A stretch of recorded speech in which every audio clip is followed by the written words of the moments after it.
The Paris Olympics is fast approaching and several Filipino athletes have already qualified for the international competition.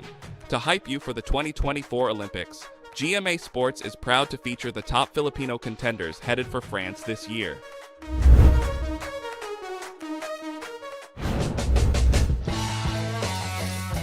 First up is Asia's best pole vaulter EJ Obiena. Currently ranked second in the world in the men's pole vault event, he booked his ticket to the Paris Games last July after meeting the entry standard of 5.82 meters in the Bauhaus Galan leg of the Diamond League in Stockholm, Sweden. This will be his second consecutive stint in the Olympics.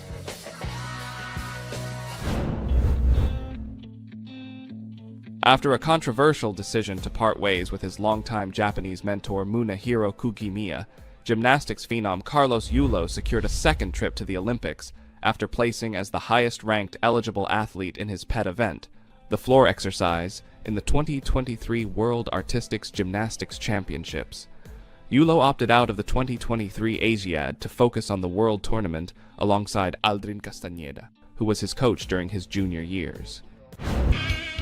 Umakyat po ng 5 spots sa world ranking ang Pinay tennis player na si Alex Ayala. Matapos yan kanyang panalo sa Miami Open laban sa isang Italian tennis player. Ang score po ay 6-3 at 6-1. Dahil dyan, ika-171 na si Alex sa ranking ng Women's Tennis Association.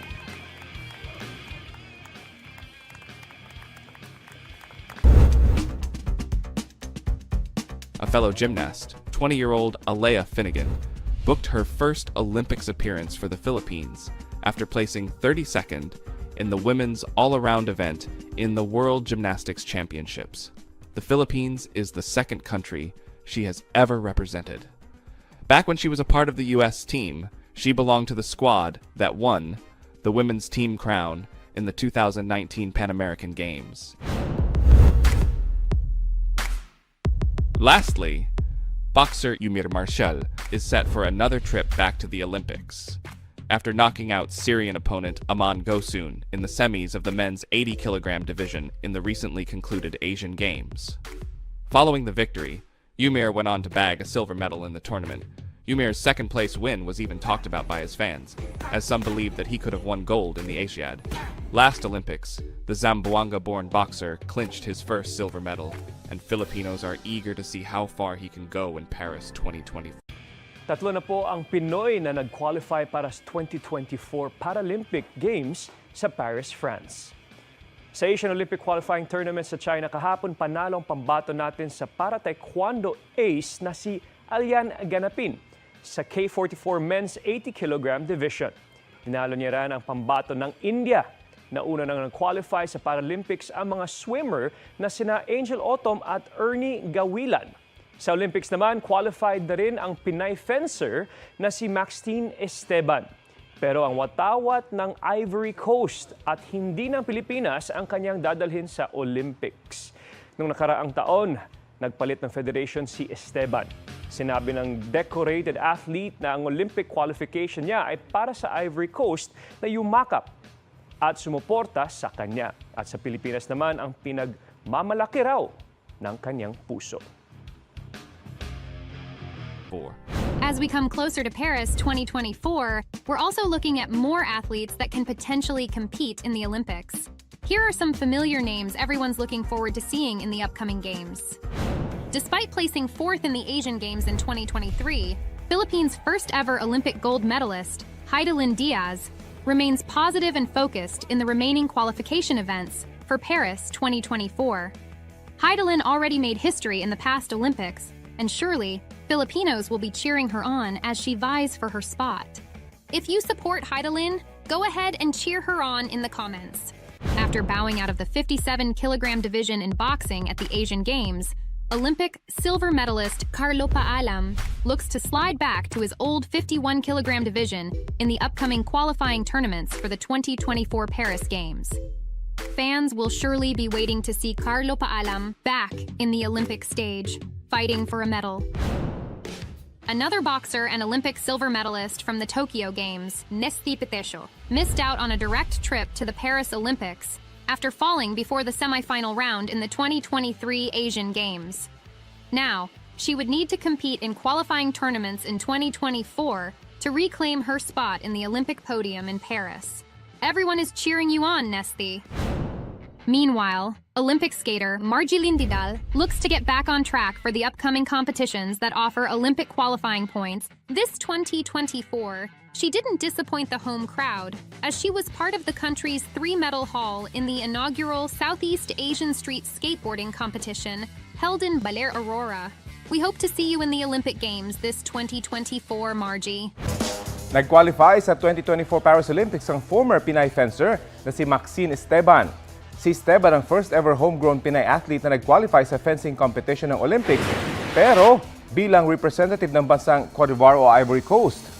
Sa isang post, sinabi ng decorated athlete na ang Olympic qualification niya ay para sa Ivory Coast na yumakap at sumuporta sa kanya at sa Pilipinas na ipinagmamalaki raw ng kanyang puso. 2023 na magpalit ng federation si Esteban. While it was a hard-fought spot, the Gilas Pilipinas men's basketball team is still in contention for the Olympics after they defeated China and placed 24th overall in the World Cup. With newly appointed head coach Tim Cohn on the team, the new Gilas Pilipinas is ramped up with new and familiar talents as they compete in the 2025 FIBA Asia Cup qualifiers. Do you think Gilas Pilipinas can make it to the Olympics with a new coach and a new lineup? Sound off in the comments. Init na init, wala pa man ang dry season? Why not try ice skating? Matagal nang pwede yan kahit nasa tropical country tayo. At ngayon, may skating duo na ring lumalaban para sa Pilipinas in the world stage in pair skating. Tara, let's meet Isabella Gamez at Alexander Korovin, na first Southeast Asian pair din na lumaban sa prestigyosong World Figure Skating Championships last year. Ngayon, sasabak ulit ang dalawa for their second year sa World Figure Skating Championships na gaganapin sa Montreal, Canada. We've been training pretty well, pretty hard, and we want to continue that momentum. Show them to other teams, other coaches. We can compete with you. You need to count on us. Born in Florida, USA, ang Phil-Am na si Isabella na nagsimulang mag-ice skating at the age of 6. Naging parte rin siya ng Team USA. Team Russia naman si Alexander bago pinares ang dalawa noong 2021 at lumaban para sa Pilipinas. What's made it work so far for the past 3 years? I think we have pretty good connection. Alexander, he's so strong. He lifts me to new heights. Kakatapos lang din nilang lumaban sa ISU Four Continents Championships last February at nag-qualify para sa 2025 World Championships. Isa sa mga crucial na kompetisyon para makapasok ang dalawa sa 2026 Winter Olympics. They really want to go for it. Recently, they have also qualified already to the Olympic qualifying event, so they are one step closer to that Olympic dream. Pero higit pa sa pangarap na medalya ang habol ni na Isabella at Alexander.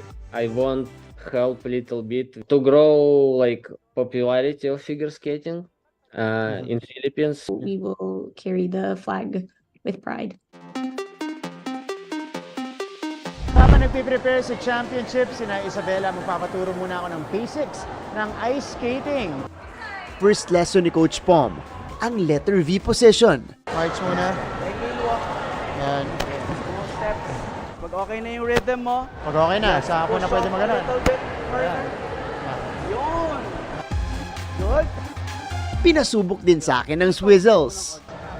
Foot At 1-foot glide. and down. More practice pa para mas ma-master yung skills. Pero ang most importantly is dapat you're having fun. Mga kapuso, let's give our all-out support para kina Isabella at Alexander as they compete in the World Figure Skating Championships. Para sa GMA Integrated News, ako si Martin Javier. Changing the game!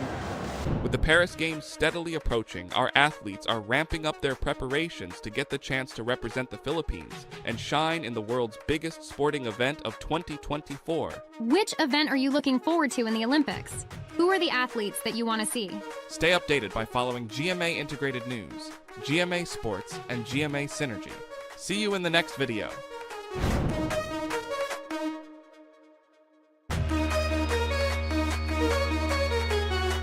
Blood, sweat, tears. It's more than a phrase. This is real. The dream is still alive. Iba yung puso ng mga players ngayon. Sabi ko, alam kong sobrang lakas talaga ng Letran. It's just a blessing today. Don't wanna say that we're gonna take that game 3, but God only knows that. We'll just do our thing. We'll just go hard and then no expectation. Immortality is within reach. Sabi ko lang naman sa kanila, it's just a test. Nanalo kami ng game 1, nanalo yung Perpetual ng game 2. Parang pinasarap lang. I'm excited going to game 3. It will be a pitbull fight going to the Saturday. But nothing is more true than to have and to hold the championship goal. It all comes down to this. One last chance, one more opportunity, one final game.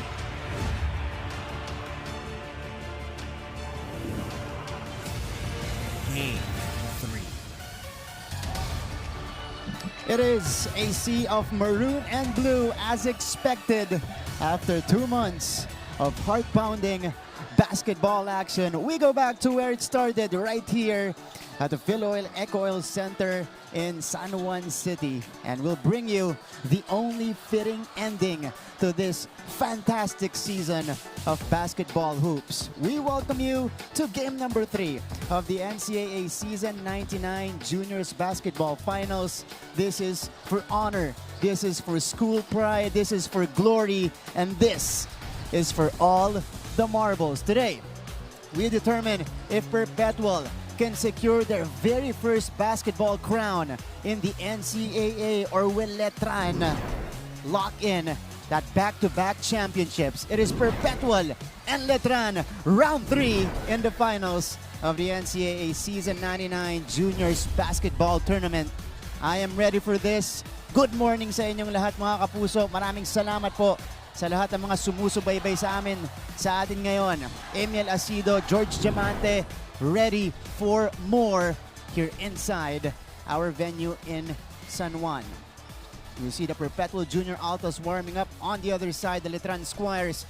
Thank you for catching the action right now everywhere online, Facebook, YouTube, NCAA Philippines, and via GMA Sports PH on Facebook and X. At syempre po, mapapanood nyo kami live na live via GTV, our NCAA Management Committee representatives together with our Commissioner Tonichi Pohante, just making sure that everything's on tip-top shape before we begin the finals game number 3. All right, Martin Javier, maraming salamat po sa inyong pagtutok at your service right here in game number 3. Very excited. It's been a while since we last covered the game. Today I'm working alongside Philippine Basketball's Defense Minister, Coach Jerry Codinera. Coach, how are you?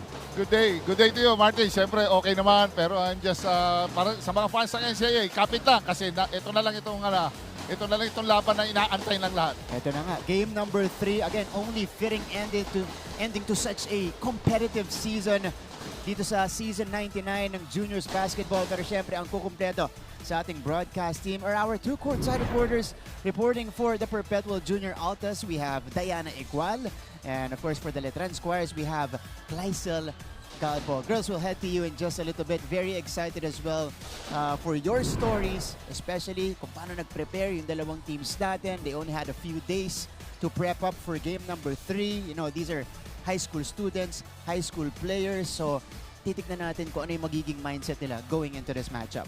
Pero, dito muna tayo, Coach Jerry. Let's take a look at the finals picture.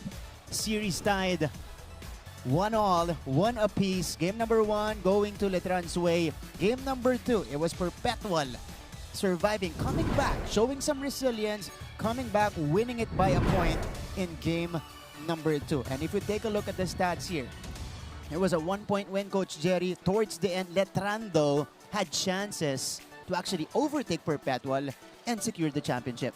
Yes, obviously, Martin, talaga makikita mo yung determination nitong Perpetual Altas para bumalik.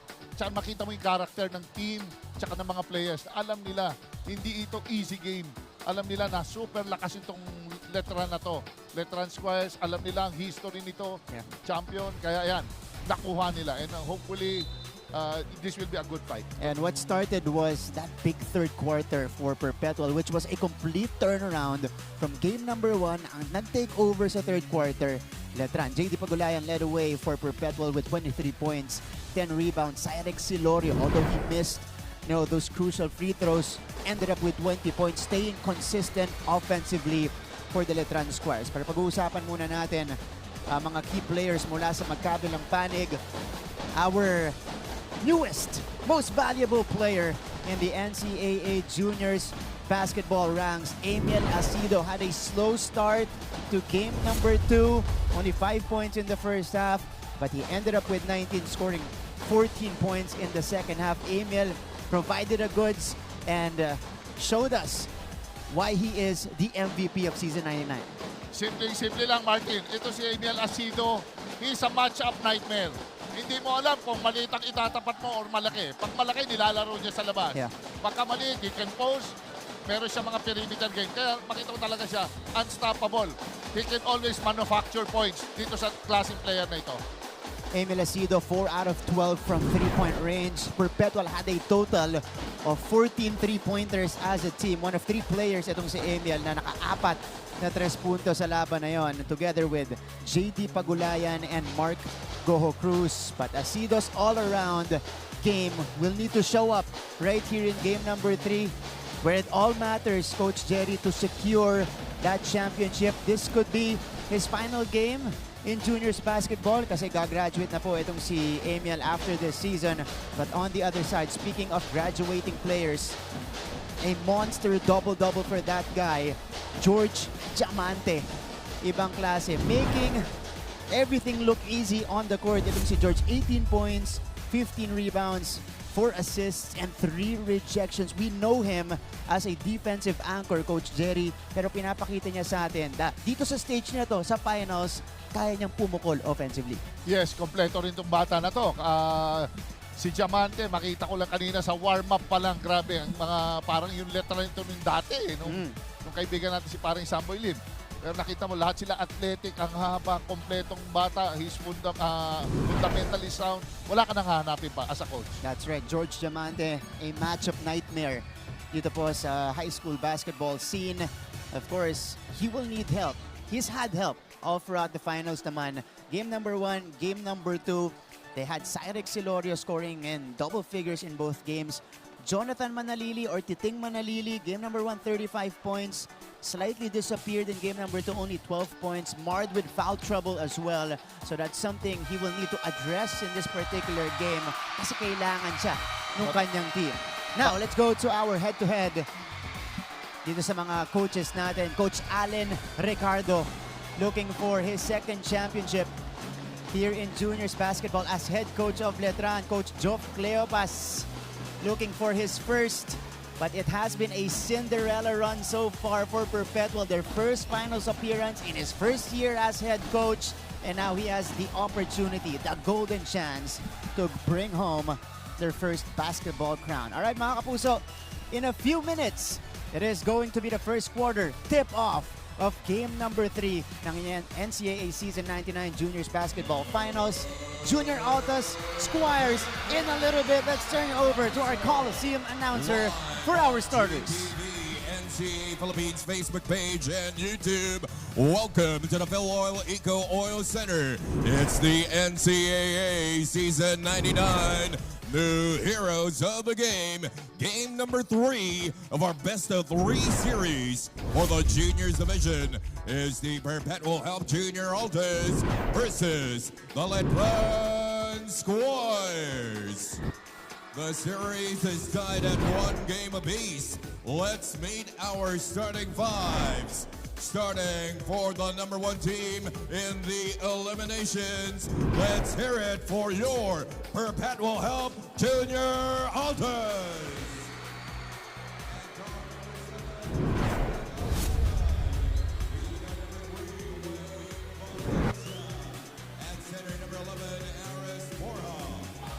Time to meet the starters for both teams. Unahin muna natin ang Perpetual Junior Altas. This is a slightly different starting unit for Coach Joff Cleopas.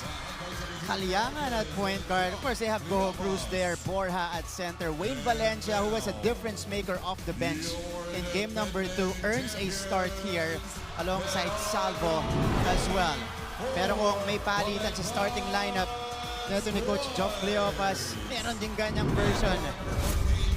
Si Coach Allen Ricardo. Timothy Cruz will be starting at point guard. We know his usual starter is Rick Goles, who is a taller guard. So Timothy Cruz, his aggressiveness, his energy will be needed here. Alvin Villanueva, Justin Hugo, Lex Gazingan, and Jolo Navarro completes the 5 for the Letran Squires. Our referees for today led by Crew Chief Dominic Pomar, international referee, Ralph Moreto, also an international referee, with national referee Herbert Santos completing the cast. Here we go. For all the marbles. For the championship. It is game number 3 of the NCAA Season 99 Juniors Basketball Finals. The last one of the season. And we'll make it a good one for you. Thank you for catching everything online, on TV, Perpetual, and Letran. Getting ready for some action. All right, our referee is just talking to our players as early as now. Di pa tayo nagsisimula. Kinakausap na ng mga opisyalis natin. Medyo may git-gita na ng konti, Coach Jerry. Wala pang jump ball. Oo, talagang pinapakita nila sino ang boss dito. Kaya nakita mo sa positioning pa lang na sa rebound. Yeah. Here we go. Well, I did not expect that. This is not the start we expected. Oo, nagkakalamugan kagad.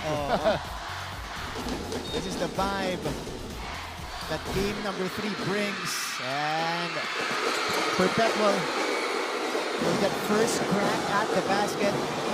Valencia, who was a plus 14 in limited action in game number 2, on the floor for the Altas. Let's see if he's going to be making a difference here in game number 3. Caliangan choosing to attack. The sidestep floater is off. Navarro secures the board. Maganda tira. Talagang ang lalaki ng Letran masyado. But Coach Jerry, you know high school basketball, takbuhan yan all throughout. Pero pagdating natin sa game number 3, do you expect the game to slow down even just a little bit?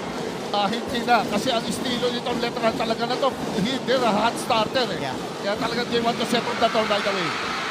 The fastest team in the league. They live in the open floor. Pero ang Perpetual ang tumatakbo ngayon. And it is Icy Caliangan starting off the scoring in game 3. And that's a quick foul given up here by Salvo. First foul whistled.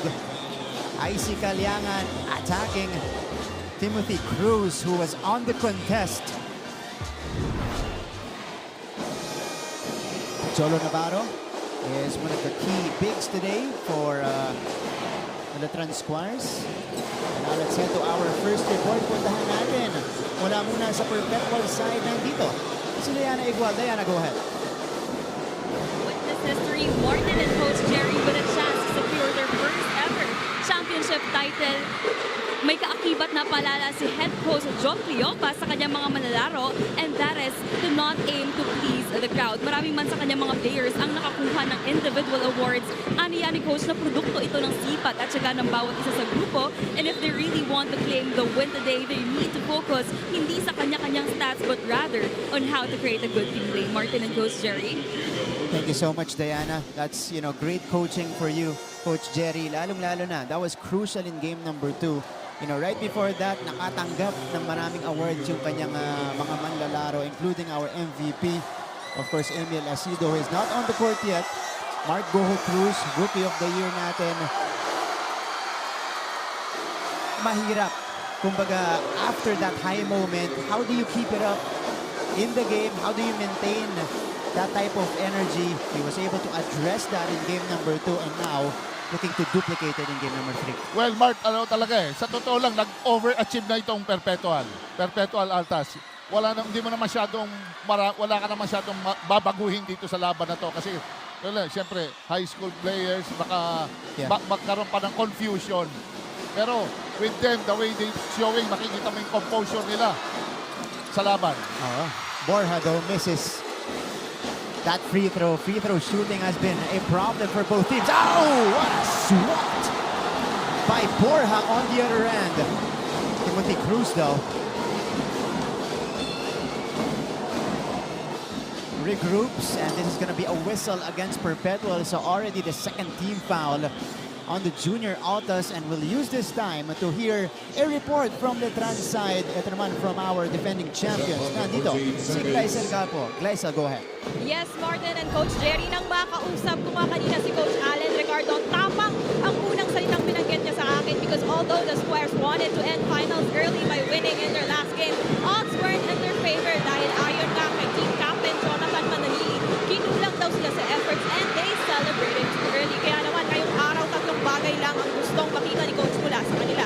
At ito ay yung right attitude, right body language, at right decision making. Dagdag ni Coach, kinulang daw sila sa disiplina. They had a lot of extra unnecessary antics that dwindled their performance down. Martin and Coach Jerry, isa lang ang tanong ngayong araw at diyan ay kung sasapat ba ang mga ito para muli nilang maibalik ang kampyonato sa Moralia. Balik sa inyo. Maraming salamat, Gleisel. Composure is gonna be key here for Letran all throughout the game.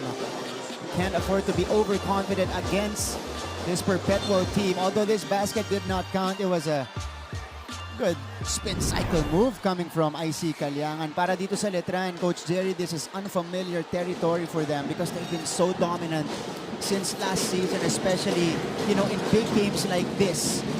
So they just need to go back to their identity. Go back to this. Their hounding defense, their running game, and their composure to be able to secure this. Importante talaga rito sa Letran for them to be in step with the Perpetual Altas. Kailangan mo talaga ng controlled aggression. Kasi nagsasuffer din yung depensa mo pagka marami kang bad habits na nagagawa, fouls and all. Controlled aggression. I like that, Coach Jerry. Kasi importante yan, lalo dito sa juniors. John Navarro. Hugo on top. Letran swinging the ball around. It's back to the right flank. Shot clock is winding down. Alley-oop will not go. Goho Cruz has it, and here comes Perpetual. I see. Oh, stripped away. Pickpocketed by Villanueva.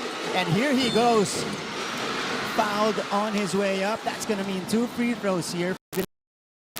As Perpetual commits their third team foul. 3 team fouls already. Coach Jerry, and we're only not even 3 minutes by this first quarter. Ito si Borja, down on the floor. Looks like he got hit. Focal point ng depensa ng Perpetual Altas, ito si Bora. Nakakanta ng shot block niya kanina. Kaya medyo nakita mo, pipisikalin talaga dito sa game. Justin Hugo. Taramdam ng konti doon. On Borja, that was, of course, Borja is the starting center for the Perpetual Junior Altas. Siguro ano to, Coach? 6'6", 6'7". Yes. And he has a good timing sa block. And other than that, before he blocks, tinitignan niya na hindi nakakaslip yung mga big man niya sa likod. Kaya matibay rin, maasahan mo sa depensa. Ito po yung Letran fans. Solid yan. Solid in attendance. Of course, our crowd from the south as well, from Las Piñas, always here. We saw buses outside. Laman yung mga estudyanteng to. Ito si Justin Hugo. Won a championship already. Right behind him in red, si Coach Alden Ayo. Katabi si K-Rax. Kevin Racal. Part of that NCAA Season 91 championship in collegiate basketball. Coach pa nun, si Coach Jerry. Yes. Diba? Tama. Isa sa pinaka mga mahuhusay na coach yan. Coach Aldin Ayo. Pero 2-0 still. Scoring has been slow. As expected, Coach. Kasi in-expect natin talagang sisikip yung depensa dito. Talagang paihirapan ng parehong kupunan natin yung isa't isa. It's gonna be an unsportsmanlike foul on Hugo. On review, it's an unsportsmanlike foul on So, 2 free throws, 2 shots plus possession for the Junior Altas. Justin Hugo. Yeah, may iniwan siya kay Borge.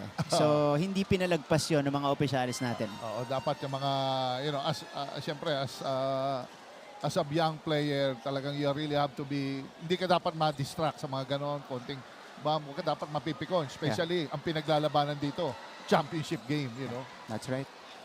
Coach, ano masasabi mo sa pagbalasa ng mga coaches natin dito sa game number 3? Of course, Letran started with Jolo Navarro, who usually comes off the bench. Last game, it was Basti Reyes na nagsimula para sa kanila. And at point guard, ang laking pagkakaiba nun between Timothy Cruz and Rick Goles. Medyo nagtaguan ng baraha eh. Oo. Tirago nila. Ito na ata yung pinaka-first five nila. Nilagay lang nila sa likod. Alright, so ito yung 2 free throws ni Rex Villanueva when he got fouled as he was attacking the basket. And then afterwards, since by sequence tayo, Coach Jerry, afterwards, it's gonna be the 2 free throws of Perpetual given to Borja, tapos sa kanila yung bola. Yes, oo. Talagang makita mo naman ang very crucial lahat dito ang free throws. Yeah. Lahat ito, bibilangin ito pagdating sa dulo. Kaya you can afford to convert to. Hindi ka pwede mag-miss dito sa mga free throw. Katulad yan. Kakabanggit mo lang, Coach. Yeah. Again, this has been a problem as you see Coach Joff giving IC Kalyangan some instructions at mukhang sumunod. Nabuhayan dun si IC. Borja knocking down the second free throw. Change of faces on the court for Letran. Ito na yung kanilang Super 5 led by Jonathan Manalili, Jovel Baliling, George Diamante, Cyrix Silorio, and Daniel Padilla. Dito magkakasubukan kung gaano ka-effective si Borja dito kay Diamante. Matitinding defensive players na mga to. Habang sa Perpetual, di pa pumapasok si Lebron Daep at si Emil Asido. Ay si Kalyangan. Kalyangan needed to put it up. Draws all air. And that's what that Super 5 defense does to you at the half court. Yes, ang ganda. Makita mo naman sa kanila. Wala sa kanila nagla-lunge. Yeah. Walang umaagaw. High percentage defense lang. And fresh off the bench. So maraming energy. Silorio. Oh, beautiful find. Paniling! Gives Letran their first field goal of the game. Yan, na-backdooran ka dyan. Oo. Paniling was all alone underneath. Kalyangan handles. Hounded by Baliling on top. Valencia has it.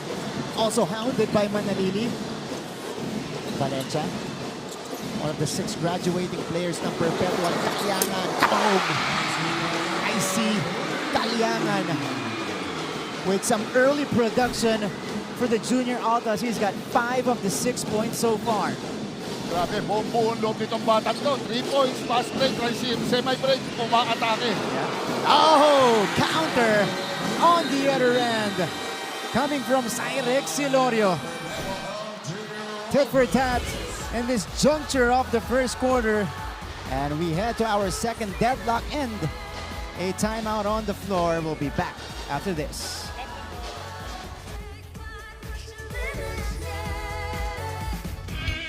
Umakyat po ng 5 spots sa world ranking ang Pinay tennis player na si Alex Ayala.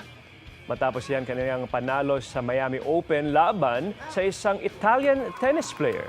Ang score po ay 6-3 at 6-1. Dahil dyan, ika-171 na si Alex sa ranking ng Women's Tennis Association.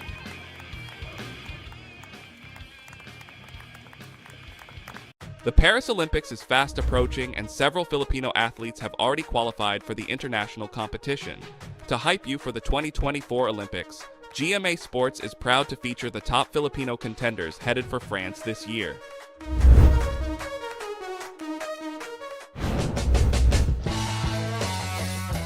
First up is Asia's best pole vaulter EJ Obiena. Currently ranked second in the world in the men's pole vault event, he He booked his ticket to the Paris Games last July after meeting the entry standard of 5.82 meters in the Bauhaus Galan leg of the diamond. After opening of the third quarter, medyo nag-relax kami sa depensa. Nagkaroon ng, I guess, 7 or 8-0 run. Medyo hindi na kami nakapag-execute. Kulang na yung energy namin. Hindi namin na-sustain hanggang dulo. These free throws, syempre.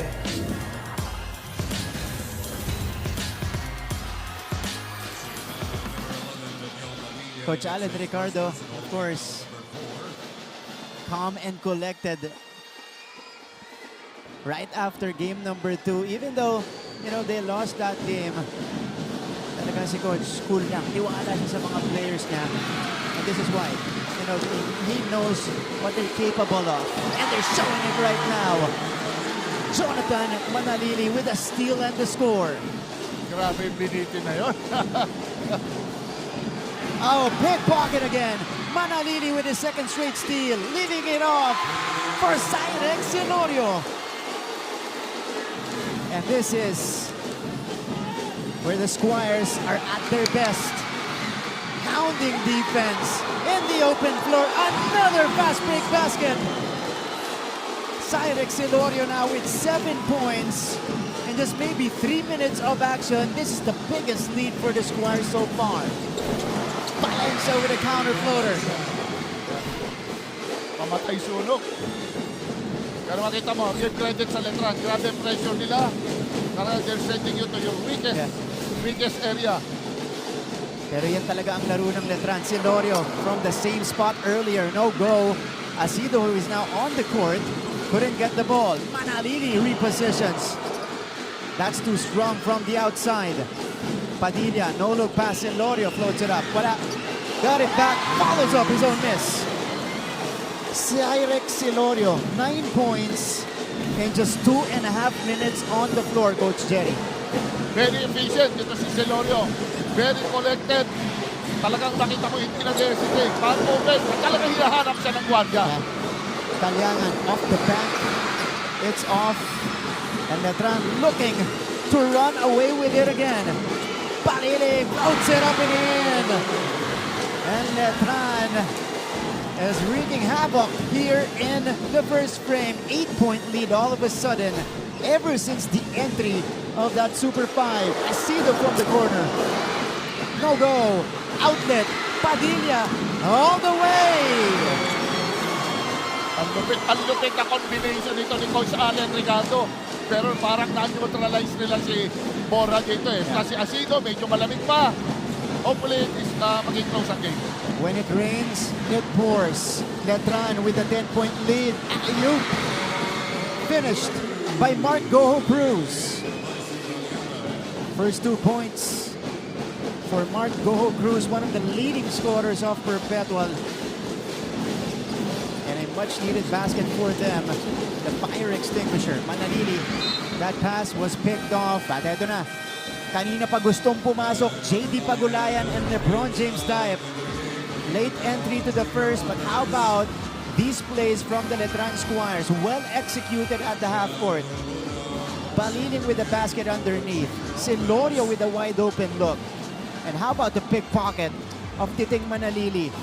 Hopping and the unselfishness shown as it passes it to his guy, Cyrix Silorio. Here's the save. Ball out of control. Manalili has it. Oh, Titing Manalili with another hand-time move. 4 points across his name. Medyo nagkaroon sila ng problema sa press break dito sa side ng Perpetual Altas. Medyo nabulaga sila dito. Ito yung save kanina ni Asido. Went straight to Manalili, and Manalili body to body, mid-air, just attacked that defense. We got a timeout again.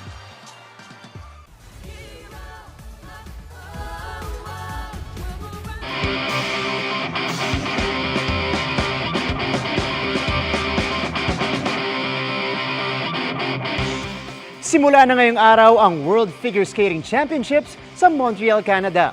At muling lalaban para sa karangalan ng bansa ang skating duo na sina Isabela Games at Alexander Korovin. Let's change the game at kilalanin ang pambato ng Pilipinas pagdating sa pair ice skating.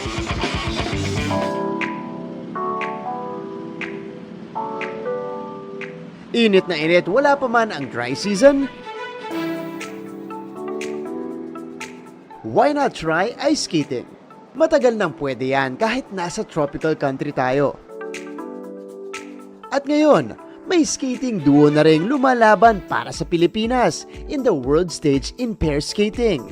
Tara, let's meet Isabela Gamez at Alexander Korovin na first Southeast.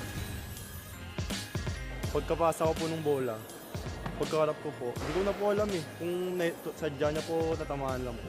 Pagkaharap ko po, dito po tumama sa ulo niya. Tapos pagkawak ko po ng mukha ko, may dugo na po. Pero hindi naman po ako naiiba ko.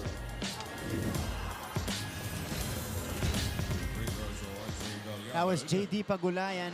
Again, a double-double in game number 2, 23 points, 10 rebounds, sustained a cut on the left side of his face towards the end of that game.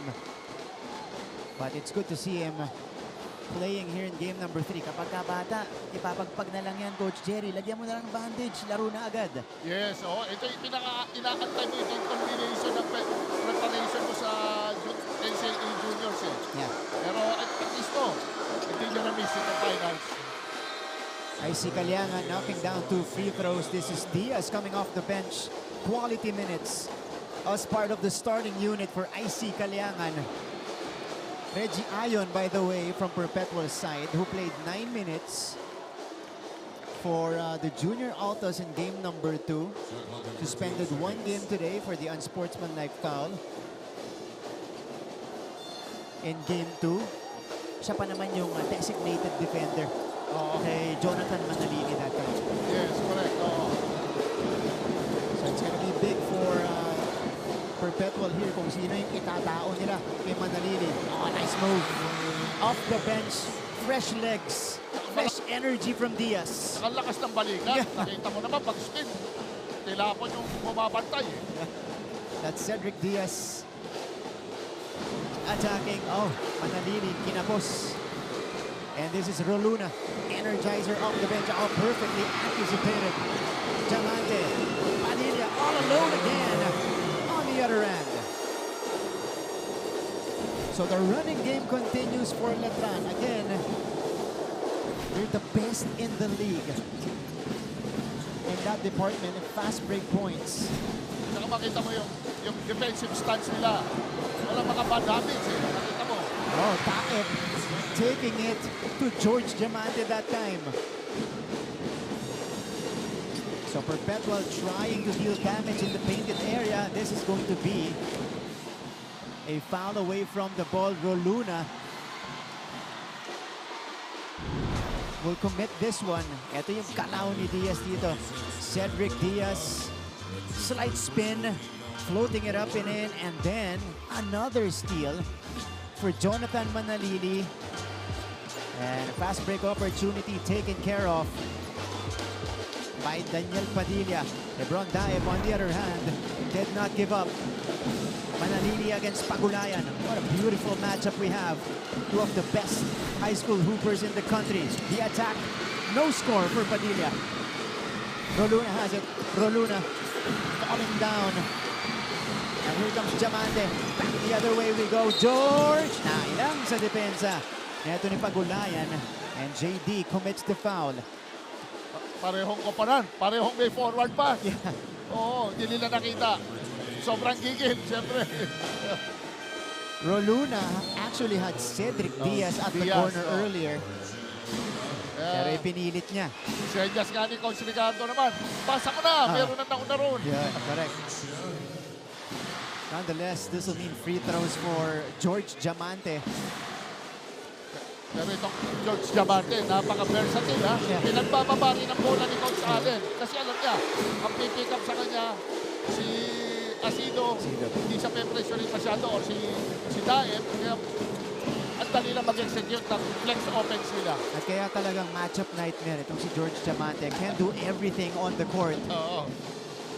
Diamante nailing 2 free throws. Also a very good free throw shooter itong si George. 10 out of 11 in game number 2. 2 out of 2 to begin here. Marco Cruz. Daib will go right. Pull-up jumper is too strong for James Daib. And here comes Padilla. Manalili. Oh, the crossover. He will be called for some steps. Sobrang bilis nung atake niya. Nauna yung step bago yung cross. So substitution here for Letran. Diamante will be replaced by Navarro. Ito yung traveling na itinawag kay Jonathan Manalili. Oh yeah. Hindi naka-establish. So turnover for Letran. Dito pakiramdam ko nakadikit ang Perpetual, Coach Jerry. Sa Letran yung game number 3 or game number 2. It's because of the turnovers of the Letran Squires. 19 turnovers compared to 10 for the Junior Altas. Yes, medyo talagang yun ang ano sa'yo ang magiging problema yung mga turnovers. Asido. The spin. Asido couldn't buy a basket. Ball is tapped around. It ends up with Joel Navarro. Padilla is on the move. Padilla lost it. Ball is tapped from behind. Oh, go home. Cruz with the nutmeg. But it ended up with Navarro. Helter-skelter basketball. In the last 25.1 seconds of the first. Score is 24-16. Earl Scotty Thompson. In attendance, Perpetual legend, NCAA legend. Speaking of legends, K-Rax, Kevin Racal, and Coach Aldinayo. As we mentioned earlier, part of that Letran championship in season 91 in the collegiate scene. All right, turnovers natin. 9 for the Junior Altas so far. They had a total of 10 in game number 2. Ngayon, first quarter, manaksyam na para sa Perpetual. Diaz took it strong. Asido lost it. Alforte couldn't handle it. Saved by Asido. And it goes to Letran. Wow. Bodies on the floor. Possession. Who wants it more? Yeah. Possession. Dito magkakatalo. Kahit sa rebounding, kahit yung Letran side, talagang makita mo, hindi lang big man ang kumukuha ng bola, pati mga guards nila involved sa rebounding. Final shot of the quarter. Coming right up. 5-second inbound violation on the Letran Squires. Took Villanueva a little bit longer to spot the teammate. So balik ang bola. Kirby ba to? Yes. Yeah, Kirby Raimundo in attendance. Also a Letran legend. Asido. He has 3 to work with. Pull-up, jumper. In and out, and in again. At the horn for the MVP, Emil Asido, and he cuts down this Letran lead to 6 at the end of the first. We'll be back for more action right here on GTV.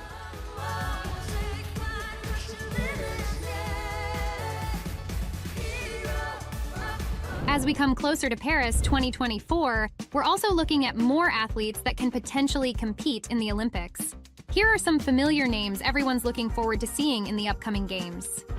Despite placing 4th in the Asian Games in 2023, Philippines' first ever Olympic gold medalist, Heidelin Diaz, remains positive and focused in the remaining qualification events for Paris 2024.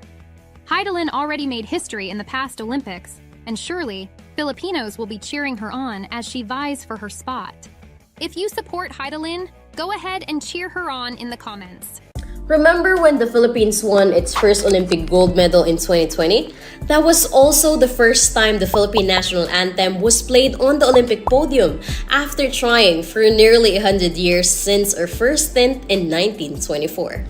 This is all when Heidelin Diaz Naranjo, or better known as Heidelin Diaz, won the first gold medal for... Gagraduate ba sa inyo akyat? O yun ang istoryang gusto mong sabihin sa akin. Naintindihan nyo? All those championship pare.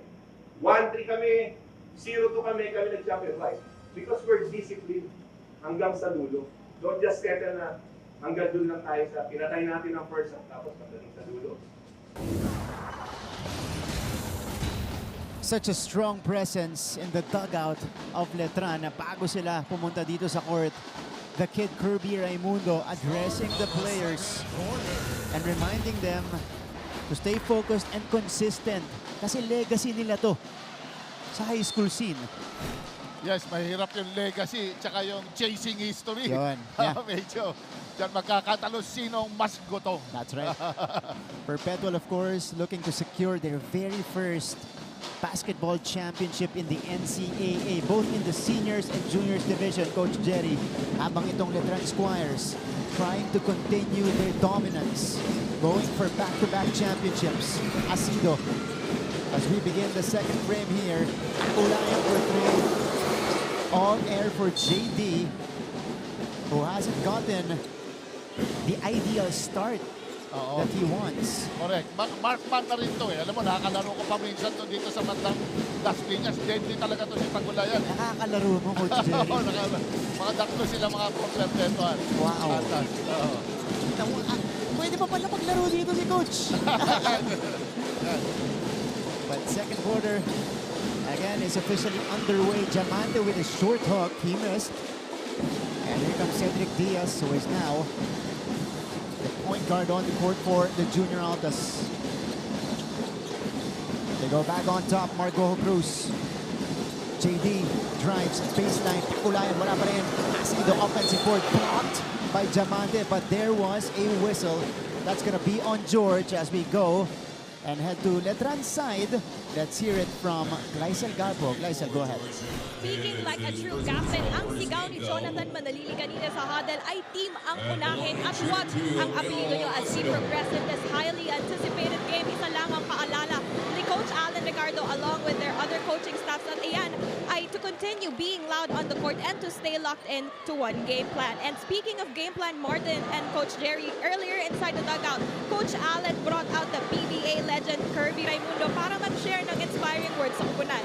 At ito ay ang kung paano ba nila tatapusin ang championship run na ito on a high note. He even used the story of David and Goliath to remind the team to not be comfortable, choke their opponents, and finish by cutting them through the head using discipline by playing good defense until the fourth quarter. Martin and Coach Jerry? Thank you so much, Gleisel. That's what we heard earlier. Kahit medyo excerpt lang yung narinig natin kanina from Kirby. Pero nung narinig natin, impactful agad, Coach Jerry. So I can't imagine yung impact sa mga batang to. As we see JD Pagulayan knock down his first three-pointer off the game. He had 4 of those in game number 2. Kita mo pa lang sa release pa lang eh. Yeah. Yung looping pa lang, makikita mo. Ang ganda. Oh, back at you. Says Cyrix Silorio, nailing his second one from his favorite spot. Hindi siya lumalayo doon. Pero deadly rin to Silorio. Silorio is the first guy in double figures with 12. Saka yung focus niya, grabe. Yeah. Saka yung assignment niya, napakahirap. Si Daem pa naman din. Oh, what a move. The spin move by LeBron James Diep. Let's go to Perpetual's side and let's hear this report from Diana Igual. Diana. Nothing screams like a deserving MVP more than team captain Emil Acido because when his team needs him the most, he surely would deliver. Naikwento nga ni Emil kanina kung paano siya kinausap ni Coach Job during the halftime of Game 2, reminding him na malaking presensya, malaking impluensya ang kanyang presensya sa magiging laro ng kanyang mga teammates. Now, this is exactly what Emil intends to keep in mind for the rest of the game so he can end his term and this season on a winning note. Martin and Coach Jerry. Thank you so much, Diana. Alam mo yan, Coach Jerry, pag pumapasok ang best player nyo on the court, in your case, baka ikaw yon sa team mo, alam mong pagkapasok mo lang, yung presensya mo, instantly, that gives your teammates inspiration at na-uplift yung game nila. As we take a look at this, looping three-pointer by JD Pagulayan, countered by this one from Cyrix Silorio. At ito yung magandang galaw. High ceiling for this guy. James Diep showing us the handles, the spin and the score. Mahirap gawin yung mga ganong moves na pang-big man. Yeah. Silorio. Ball is deflected by Acido right there. Of course, Diep grew maybe 1 inch from 6'5" to 6'6". Sabi niya, lahat malapit na daw sa 6'7" eh. Tapos nagka-muscle, nagkalaman din ng konti dito in the off-season. George Diamante attacking Diep's defense and is able to fish a foul. Well, he has to work on his lateral movement. Nasa kanya na lahat. He can play post, spin move. Speaking of the Letran champions in the seniors, Jeric Balanza, Pong Quinto, Pao Havillo na nasa likod, Kevin Racal, also there, umiba na ng posisyon si K-Rax. All in attendance here, supporting their juniors team. Of course, Quinto, Balanza were also former Squires. Uy! Nangyari din yun ng game 2. Naipasa kay Coach Allen. Ito, sisave niya dapat. Nakita mo kahit si Coach Allen, ready yan. Ready sa extra pass. Pero pass first yan si Coach Allen. Of course, was a point guard in his playing years. Other than coaching, siya, may mga basketball tournament din siya. That's right. Para sa mga batang players natin. Nagsiskills coach din dati, and then became the head coach of the Squires, long-time assistant as well in high school basketball scene. Perpetual now with turnovers, so that turnover equals their total the entire game. Nung huling laban natin, Diamante, no. And what surprises me, Coach Jerry, is that they're only down by 6. Yes, no. Ano lang, within reach lang yung striking distance ka lang sa Letran. Hindi mo naman ma-overall kagad yung lamang. Taep leaves it for Pagulayan. Here's Asido now. 6 to work with for Emil. Goho Cruz driving right. Goho Cruz nakabuelo. Deep reverse. Does not go. George. Oh, what a pass. Boom! Mintes lang mula kay Padilla. And here's Cedric Diaz. Does not have the numbers. Mahirap. Kailangan kontrolin ni Diaz yun. Tatlong Letran na nasa harap mo. Pwede niyang hatakin yun. Yung matututunan pa niya as he goes along with his career. Exactly 6 minutes left in the first half. Timeout muna tayo.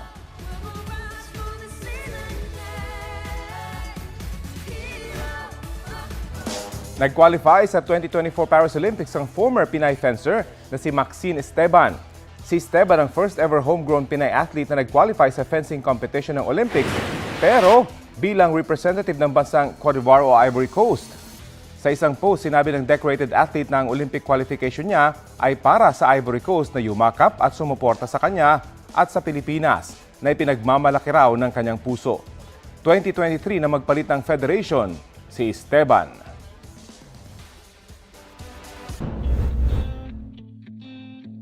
After a controversial decision to part ways with his longtime Japanese mentor Munehiro Kugimiya, gymnastics phenom Carlos Yulo secured a second trip to the Olympics after placing as the highest-ranked eligible athlete in his pet event, the floor exercise, in the 2023 World Artistics Gymnastics Championships. Yulo opted out of the 2023 Asiad to focus on coverage of the NCAA Season 99 Juniors Basketball Finals. Thank you for catching the action via GTV, everywhere online on NCAA Philippines and GMA Sports PH via Facebook, Twitter, and X. And again, is a jam-packed Phil Oil Eco Oil Center here in San Juan City. A sea of maroon and gold with a sea of blue and red with a little bit of white. Mula naman sa side ng Letran. 6 minutes remaining in our highly competitive first half. This is Boss Anton Tamayo, team manager for the Perpetual Altas, both juniors and seniors team. They're always in attendance, always in support, or always supporting the team. Full court press being applied here by the white shirts. Mark, kailangan mo talaga, you have to put premium on press break. Lalo na pag college basketball, grabe yung pressure dyan. Yan naman talaga tinitignan ng mga coaches. Oh, nakalusot si Jonathan Manalili. Jonathan Manalili just letting the game come to him. Floater off the bank. Wala mula kay Valencia. And here's George Diamante bringing the ball downhill against Asido. Diamante stops. And this is going to be a foul on the Junior Altas. Si Win Valencia yung natawagan dito. Let's check this one out. What a find. Again, George Diamante just dropping times dito sa ating laban. This time, it's Diamante to Manalili. Usually, it's the other way around. Step back jumper. A little bit too strong for Jonathan. Battle for the board. Ito yung talagang best asset neto ni George Diamante. At least dito sa juniors basketball natin, every time he jumps with that wingspan and that elevation, he really interferes with the rebounding. Kahit si Daet na yung sumabay sa kanya doon, kay George pa rin mapupunta yung bola. Iba yung length at saka size eh. Tapos nakita mo nagpo-point guard pa. So ang laking relief yan kay Manalili. Yeah. Kaya ako kasi taka ako rin yung father nito na nakakasabay ko. Ibang iba style ng laro eh. Ito talaga. Kompleto parang Kobe na, upgraded na ganda. Kompleto. Scorer. Pero of course, Manalili is a big guard. Last year, katandem niya, si Andy Hemao has moved on to the US already. By the way, a double-digit lead for Letran at 10. 7 points now for George Diamante. Perpetual needs an answer. Nakakalayo na dito ang Squires. Kailangan for 3. Kailangan knocks it down. Badly needed. IC Kaliangan with 10 points in the game. He is the second guy in double figures. Sa parehong panig natin. Oh, Celorio up and under. Could not get the scoop. Outlet. Valencia, it's a 2-on-1. Ooh, too strong. But how about, I saw George Diamante anticipating the move of Valencia, just bothering him enough to alter the shot. Oo, sabay biglang pumatras siya eh. So hindi siya makaka-drop pass. Ito naman, big three-pointer from IC Kaliangan. His 10th point of the game. Manalili sends it out. Padilla. Floater is short. Got it back. Para find Celorio with the finish.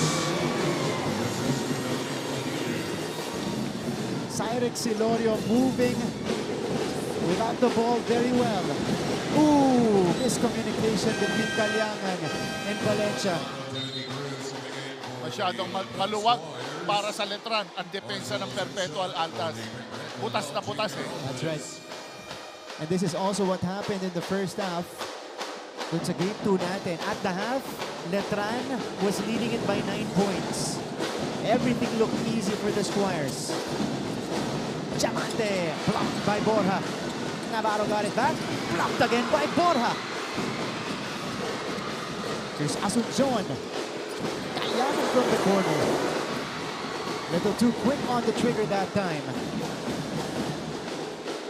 Under 4 minutes left. They need to manage yung atake nila sa Perpetual Altas para makakinig sila dito sa Letran. Navarro. Navarro will take this one himself. Oh, adjusted and was able to draw the foul. So si Coach Jocley Ocas naghahanap ng tamang kombinasyon sa kanyang mga manlalaro. How about this? Jolo Navarro lost it momentarily, got it back, and showed us the hand time. In the process, was able to draw a foul. So 2 free throws right here for Jolo Navarro. Cyrix Celorio taking a breather with 14 points. Very efficient on the court. 6 out of 10 from the field. 3 rebounds, 3 assists in just over 12 minutes of action. Medyo nagbali ka ng ibang players ng first group ni Coach Allen dito sa game. Yeah. So talagang minamanage siya rin yung playing time ng mga stars niya, yung mga scorers niya. Kasi pag mga gantong laruan, Coach Jerry, talagang mas ramdam ng players yung pagod because of the intensity and the vibe of this game. Ooh! It is picked up and saved by Asuncion. Interfered. Timothy Cruz. And Letran. Oh! Asuncion beating him up top. And Asido gets the basket on the other end.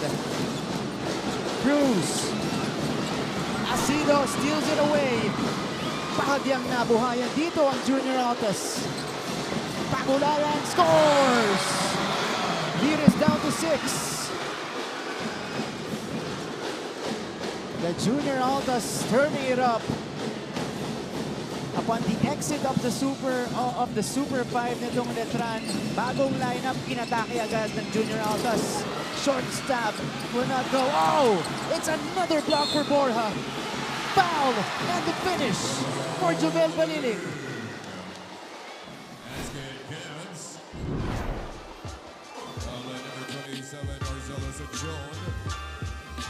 Here's that save earlier. Out of control. Kala ni Baliling, easy layup. Pat Asuncion meeting him at the apex that time. What a rejection. It's an 8-point game and that led to this basket by Emil Asido. Timeout muna tayo.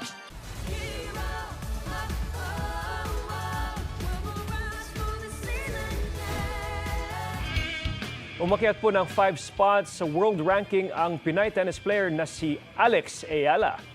Matapos yan kanyang panalo sa Miami Open laban sa isang Italian tennis player. Ang score po ay 6-3 at 6-1. Dahil dyan, ika-171 na si Alex sa ranking ng Women's Tennis Association.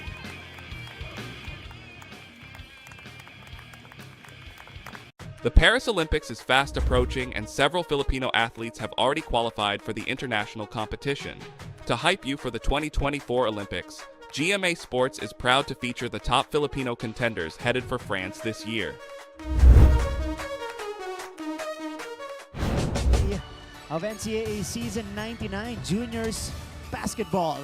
Game number 3 between Perpetual and Letran. Sir Frank Gusi Jr., Mancom representative of Perpetual. Of course, he's here. Maya-maya, focus na rin natin si Father Vic Calvo, Junior OP, Mancom representative of Letran. And the other members of the management committee are present as well. But it's been a block party for the Perpetual Junior Altas that's fueling this comeback in the second. Sir Melchor Divina from Mapua this time. Also at the VIP box, Jovel Baliling though, with a fire extinguisher, getting the basket and the foul. Bonus coming up. Baliling connects. It's back to a 9-point lead. Dr. Lorenzo from Emilio Aguinaldo College. Kalianan. Dangerous pass to Borja. Nagpapatiran dito. Justin Hugo and Borja.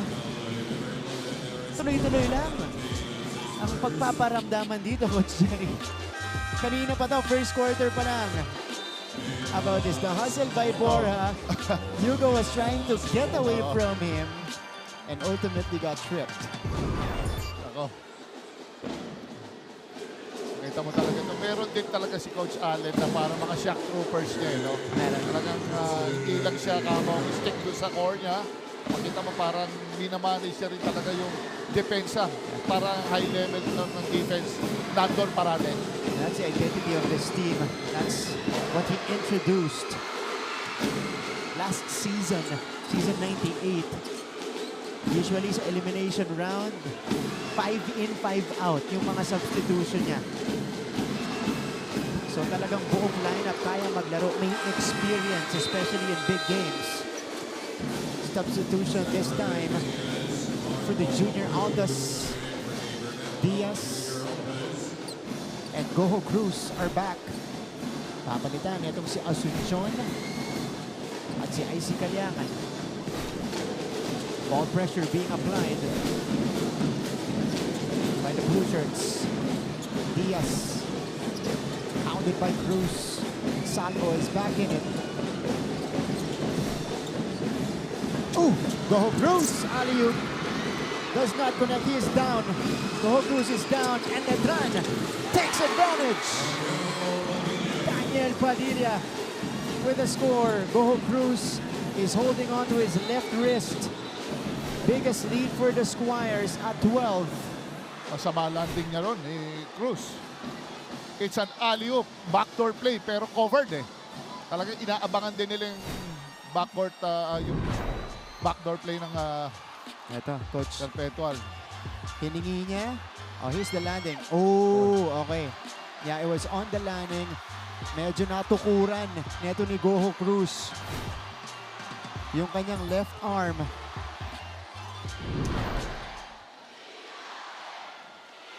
It's not what you want to see if you are a Perpetual fan.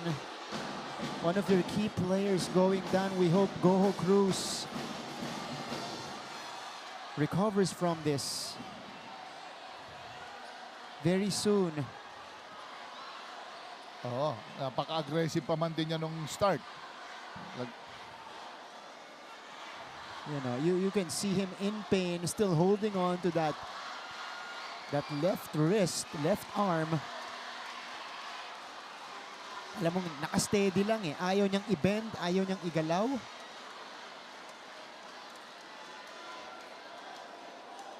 That's a hard landing. Oo. Our rookie of the year, Mark Goho Cruz. Kaya daw, kaya. Lalaban daw niya. Sige, we'll see. Baka pwede makuha sa tape, baka they can put some stabilizer, di ba? Abangan natin yung update mamaya mula kay Diana Igual.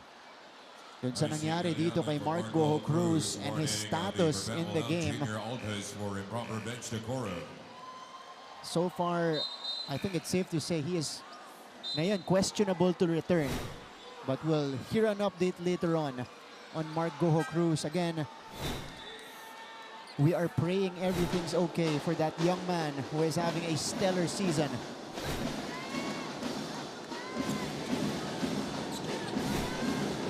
Mark Goho Cruz, of course, part of the Mythical Five. This year, Kalyangan the inbound. JD Pagulayan showing the aggression. And he shoots two in a bit. This is one way to put out the fire, Coach Jerry, dahil namagana ang abante ng Letran sa 12.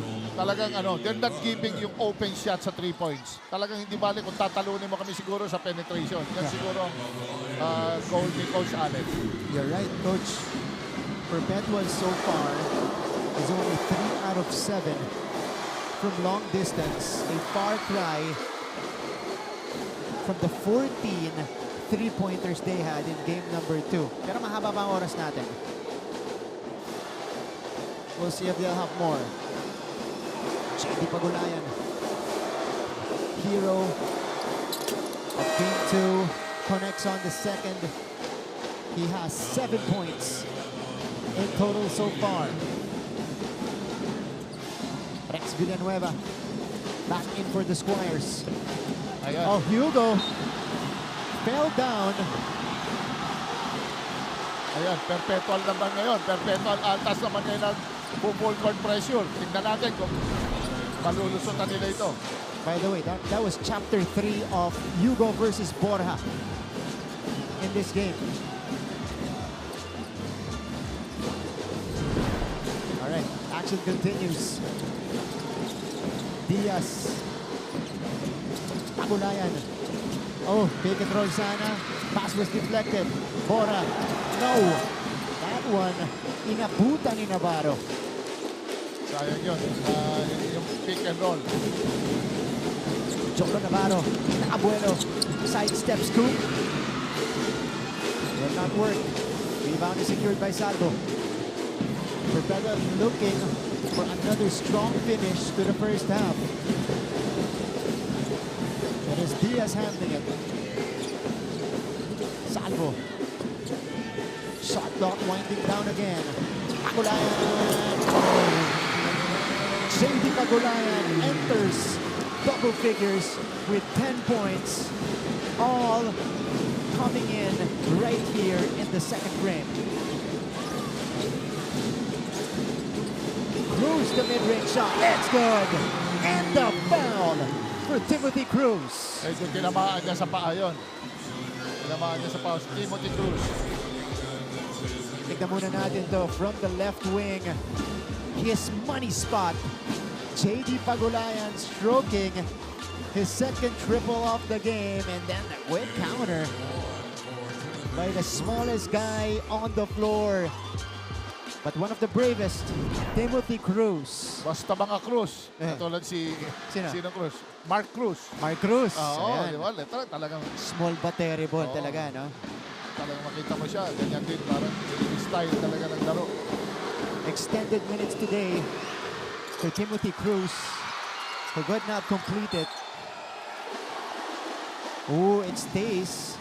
Nakakita mo yung aggressiveness ni Hugo. Yeah. Kahit sabihin siguro si Hugo, 6'2", 6'3", pero hindi siya nagpapa-intimidate sa malaki. Keeps on going, trying, baka masungkit ang bola. Very pesky. Oo. Very aggressive itong si Hugo. Cruz. Attacks, leaving it for Navarro. Foul and the finish for Joel Navarro. Ganda ng pagkakasetup. Dalawang probe, dalawa. Tapos tama-tama, nag-loop around lang yung big man, Navarro, for a basket. That's a beautiful read by Timothy Cruz, letting Borja commit to him and then passing it calmly underneath to Navarro. Yan, kahit simpleng man-view ball, importante sa mga college basketball players yan. Yung what you don't see will definitely hurt you. Kailangan yan, importante. Pa-practicein mo yan, man-view ball. Here's Emil Acido replacing Borja. Letran in full control. Up by 11. 47-36. Navarro gustong dagdagan. He misses though. He got his own miss. And it is a fresh 14 for the Squires. Si Cruz ang magmamando. Cruz being pressured. Oh, Yuko nakawala. Letran is rolling as they get their biggest lead of the game. Acido attacks, fouled hard by Navarro. But Amiel Acido will head to the free throw line for a couple of shots. How about the Squires? We thought it was Perpetual who was gonna close out stronger here in the second frame. Pero itong Letran Squires, yung primary unit today ni Coach Allen Ricardo, coming alive late. Justin Hugo lays it up and in. Kahit hindi lang sa opensa sa depensa itong second group ni Coach Allen, kahit sa depensa makita mo dumarating. 2-3 dribbles dumarating ang help. Yeah. So Emil Acido, he's got 6 points so far, 2 out of 2 to trim the lead to 11. 7.5 remaining. Final shot time for the Squires. Paliling has it. Cruz will take.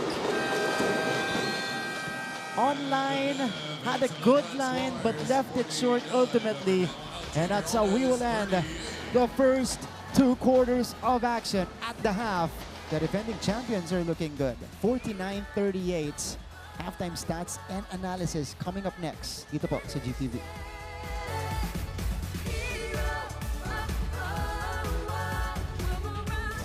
Nag-qualify sa 2024 Paris Olympics ang former Pinay fencer na si Maxine Esteban. Si Esteban ang first ever homegrown Pinay athlete na nag-qualify sa fencing competition ng Olympics, pero bilang representative ng bansang Cote d'Ivoire o Ivory Coast. Sa isang post, sinabi ng decorated athlete na ang Olympic qualification niya ay para sa Ivory Coast na yumakap at sumuporta sa kanya at sa Pilipinas na ipinagmamalaki raw ng kanyang puso. 2023 na magpalit ng federation si Esteban.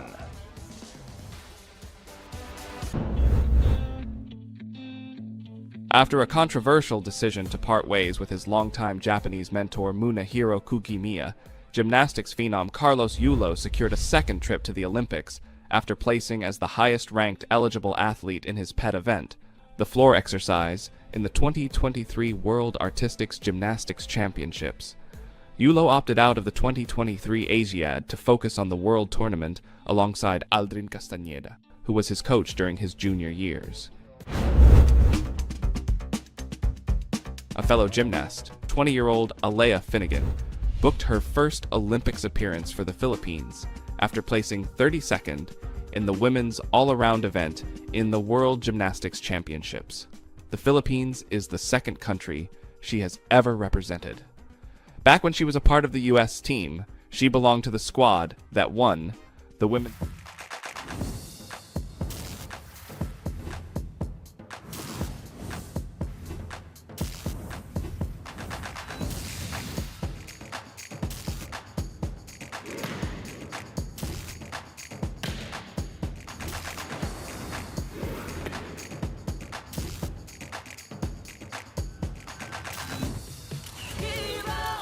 This is their heroes era.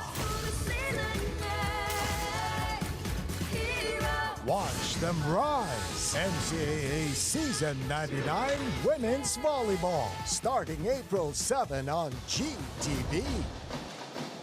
Mark your calendars mga kapuso, April 7. Right after Holy Week, we go back straight into the action this time with our women's volleyball. April 7, 2024. That was such a nice plug, by the way. Great job to the entire team for that, hyping us up in the upcoming women's volleyball season. Kaabang-abang po. A lot of teams upgraded this year with the coaches and, of course, with the recruitment. It is a women's volleyball scene in the NCAA, so we expect it to be competitive as early as day number 1, which is April 7, our opening day to the women's volleyball competition. Abangan niyo po yan mga kapuso. Pero mamaya-maya, in a few moments, halftime stats and analysis of this game. This is game number 3 of your NCAA Season 99 Juniors Basketball Finals.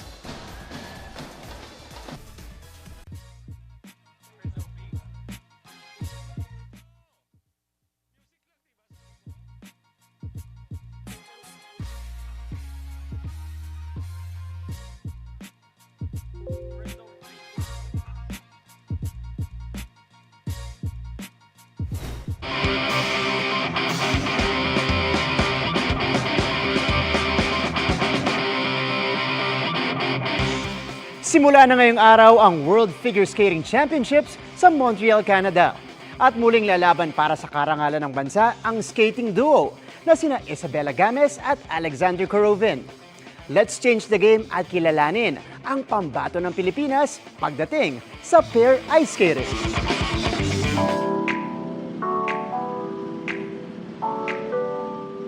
Init na init, wala pa man ang dry season. Why not try ice skating? Matagal nang pwede yan kahit nasa tropical country tayo. At ngayon, may skating duo na ring lumalaban para sa Pilipinas in the world stage in pair skating. Tara, let's meet Isabela Games at Alexander Korovin, na first Southeast Asian pair din na lumaban sa prestigyosong World Figure Skating Championships last year. Ngayon, sasabak ulit ang dalawa for their second year sa World Figure Skating Championships na gaganapin sa Montreal, Canada. We've been training pretty well, pretty hard, and we want to continue that momentum. Show them to other teams, other coaches, we can compete with you. You need to count on us. Born in Florida, USA, ang Phil-Am na si Isabela na nagsimulang mag-ice skating at the age of 6. Naging parte rin siya ng Team USA. Team Russia naman si Alexander bago pinares ang dalawa noong 2021 at lumako.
We're back to our coverage here for some halftime stats and analysis. Game number 3, the final day of the season. Ito po yung nangyari sa ating first quarter. Again, it was a back and forth right away. Slow start for both teams, Coach Jerry. By the way, Martin Javier and Coach Jerry Codinera taking you through this coverage. Slow start for both teams. Perpetual ang nakauna, pero Letran yung talagang umabante matapos yung first 10 minutes natin, Coach. Yes, nakita mo, mabagal ang slow start ng Letran. Pero nung pagdating na second quarter, halos ang stats ng itong Letran Squires close to triple-double. Yeah. Sa rebounding pa lang, 26 rebounds sila. Total rebounds, 15 assists and 9 steals. Itong Letran, talagang pinunulat nila ang stats. That's right. And it was when the Super 5 for Letran entered the game, that's when the changes happened. Coach Cyrix Silorio, I think, scored 7 to 9 points in just over 2 minutes of action. Ultimately ended up with 14 at the half. Pero pagdating natin ang second quarter, nagpatuloy itong pananalasa ng Letran Squires. Cyrix Silorio from his favorite spot. Daep, na medyo tahimik dito sa ating laban, gave us that move. Only 2 field goals so far for LeBron James. Daep, Emil Asido. Ito yung bumulusok ng kaunti ang Perpetual. But towards the end of that second frame, the Squires had the last laugh. Leading it by 11, 49 to 38 before we ended that second frame. Ito yung stats natin, Coach. And what do you see here? What's been the difference so far para dito sa Letran? Comparing it to game number 2, kaya sila abante ngayon ng 11. Well, with their height, syempre, of course, gusto nila possession. Nagawa nila with their 26 rebounds. Yan, kaya yan. Tapos yung meron pa silang, leading din sila sa assist. 15 to 6 compared sa Perpetual Altas. But yung turnover, syempre, control sila ron. 9 turnovers lang sila compared sa Perpetual Altas. And yung turnovers, medyo malaki to para sa Letran Squires, which is 18. Turnovers compared sa Perpetual Altas na 8 lang. Again, this is far from Perpetual's performance in game number 2 where they were able to limit their turnovers to just 10. Ito, 14 na yung turnovers nila. First half pa lang tayo, or magsi-second half pa lang. As we take a look at the leading scorers of this game so far, 2 players in double figures, starting PG of Perpetual. Itong si IC Kalyangan with 10 points, energizing the offense of the Junior Altas with JD Pagulayan on top. Asido with 7. Cyrix Silorio for Letran, 14 points in just over 12 minutes of action. He leads the way. But in terms of a more well-balanced attack, Letran Squires ang lemado doon. Yes, parang mas medyo pumapasa sila Manalili. Jonathan Manalili dito sa game. Ini-involve niya lahat yung kasama niya, especially si Diamante rin when he's bringing down the ball. Hinihit talaga nila yung open guy. Nakita nila nagkakaroon ng problema sa backdoor cuts. Ang Perpetual Altas, kaya ganun. Kalatang scoring. That's right. You mentioned earlier, Coach Jerry, 15 assists for Letran in 19 field goals made. So only 4 unassisted field goals for Letran in the entire first half. That's been the story so far, along with their running game and their dominance and rebounding. Second half begins. You guys are with Martin Javier and Coach Jerry Codinera. Quick basket. That was Asido and Roluna connecting. Well executed yung play na yun. Third quarter, kung sino mananalo ng third quarter so far sa series natin, yun ang nananalo ng games. In the first game, it was Letran. Second game, it was Perpetual. Game number 3 remains to be seen. Push shot will not go. George Diamante with the offensive board. George is double teamed. Look at the defense of the Junior Altas. You see them very obvious tightening the screws defensively, Coach Jerry. Yes, medyo pinagala nila ng konti speed nila. Hindi katulad ng first quarter, talagang ang bilis eh. Medyo out of control. Oo. Ngayon, well-managed yung atake, timing ng pasa, timing ng screen. Okay, Coach Geoff Cleopas. Again, this is not unfamiliar territory for his team. In game 2, they were down by 9 to begin that third quarter, and then they came out with a furious rally to inch closer. After that, di kita na yung laban natin. Let's see kung kanino last touch to. It looked like it was last touch by JD Pagulayan. But of course, our referees have the better angle. Coach Joff, first year as head coach, has taken a lot of jobs in his life. Marketing, being a call center agent as well. He calls coaching his passion. Binabalik-balikan dito dati. At mukhang destiny rin niya to. Pati na rin dito kay Coach Allen Ricardo, who after this season will lead the seniors team as well of Letran. Yes, napakaswerte mga bata ito because kahit kay Coach Allen na provide niya ng mga platform for training, for exposure with this God Skills tournament. Kasi Coach Joe Cleopas, ang ganda ng ano niya ng mga skills work niya. That's right. Medyo very active siya doon, si Coach Joe Cleopas. Etong dalawang coaches natin, Coach Allen and Coach Joff. You know, kahit si Coach Allen only his second year at the helm for the Squires. Coach Joff, first season at the helm. Ang dami ng experience na to. Pagdating sa coaching, you know, they've served as assistants, skills coach for different teams, for different schools. Dito po, sa Philippine basketball. Talaga mga student of the game. They don't stop learning pagdating sa basketball.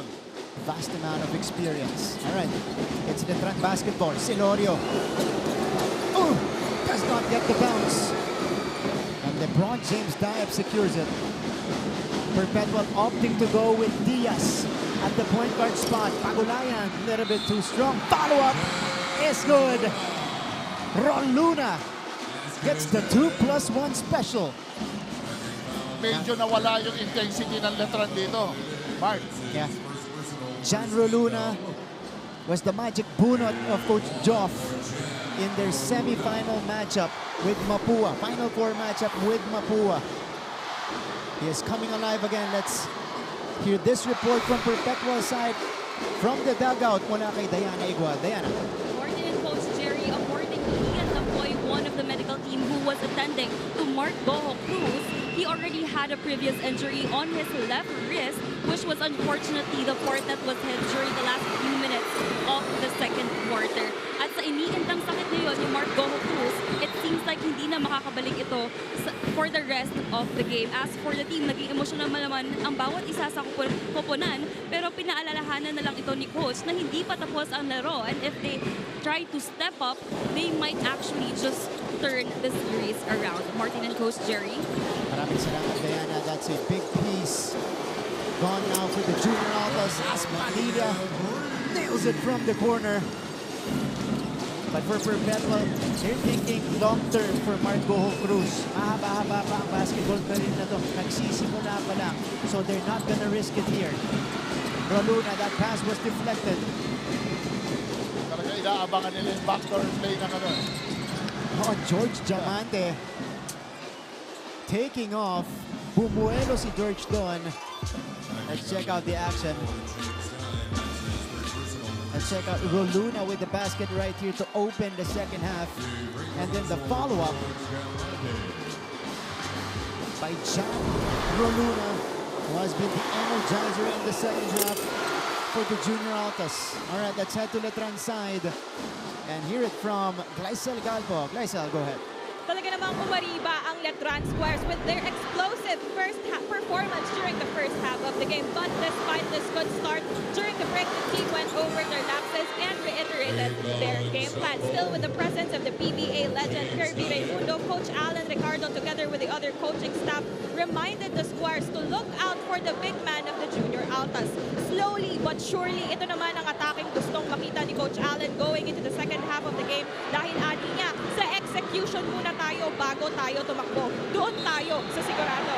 Dagdag niya rin, they should put more pressure on their backcourt defense until the end. Yan muna sa panig ng Letran. Balik sa inyo, Martin and Coach Jerry. Thank you so much, Gleisel. So it's Kirby again staying consistent, going to the dugout, providing some reinforcements para sa coaches as we take a look at this hard foul by Salvo on Jonathan Manalili. The Junior Altas, they're showing less composure to begin the third quarter here, Coach. This is not what you want to see. They're still in this game, 12 points. Ang abante dito ng Letran. Para the Squires, what a start for them. Listening to their coach, coming out of the dugout, and now extending their lead. 55-43. Kita mo ka rin, nagkaroon ng miscommunication siyempre dito sa part ng Perpetual Altas, pero dito, this time ito good start, good start sila sa first quarter, ngayon this time nag-start pa rin sila na maganda.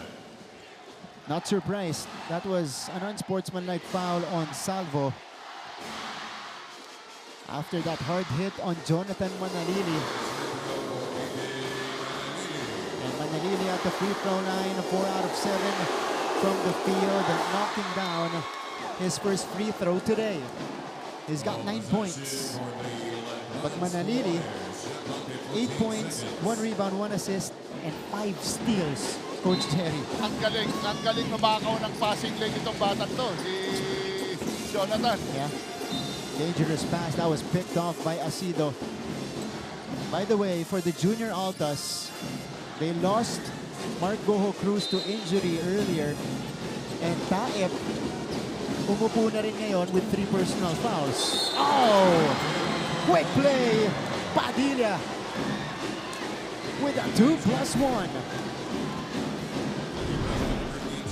It's the guards that's killing them. Yeah. Yung mga small guards ng Squires. How about the deception by Daniel Padilla? Faked the defender that he was going to that corner. Lumihis. Umiba ng direksyon. Was left wide open underneath. And Padilla afterwards though, he was fired up. Tingnan natin to, Coach. You know, kala mo dyan ako ha. Balik ako dito. Left alone, easy hoop. And he was fired up afterwards, going after Salvo. The technical free throw is missed though by Emil Asido. 15-point advantage for the Squires. Their biggest of the game. Medyo lumalaki na ito. 15 points. Daniel Padilla at the line. Too strong on the free throw. Rebound. Ball ends up outside. It goes back to Perpetual with some push-ups. Mula dito kay Diamante. George Diamante. And Padilla will be replaced by Jovel Baliling. 7:48 to go.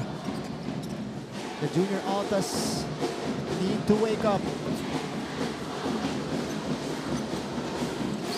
Oh! Another pickpocket! Manalili! Wow, that was a far takeoff for Jonathan Manalili. Able to fish a foul. And he heads back to the free throw line. How about this?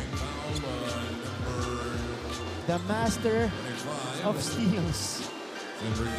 The man of steals, Jonathan Manalili, with this 6th takeaway, if I'm not mistaken. Yeah, pang-anim na agaw na ni Manalili. Grabe, bibihira sa guard yan. At pareho interfering pass and lanes. And on-ball defense, nakakakuha rin siya ng steal. Yes, correct. Meron talaga siyang ganda niya sa likod Pag nagkumpiyansa ka sa kanya, you turn your back, hindi mo siya nakita. Kala mo, libre ka na. Ayun yung back tip. Yeah. Back tip, sabay kalawit. He's got great timing, Jonathan Manalili. And the rebound. Nahasa talaga siya sa mga laro dyan sa Cebu. Alam mo naman, ang dami magaling. Ang dami dun, siksikan sila dun, Coach Jerry.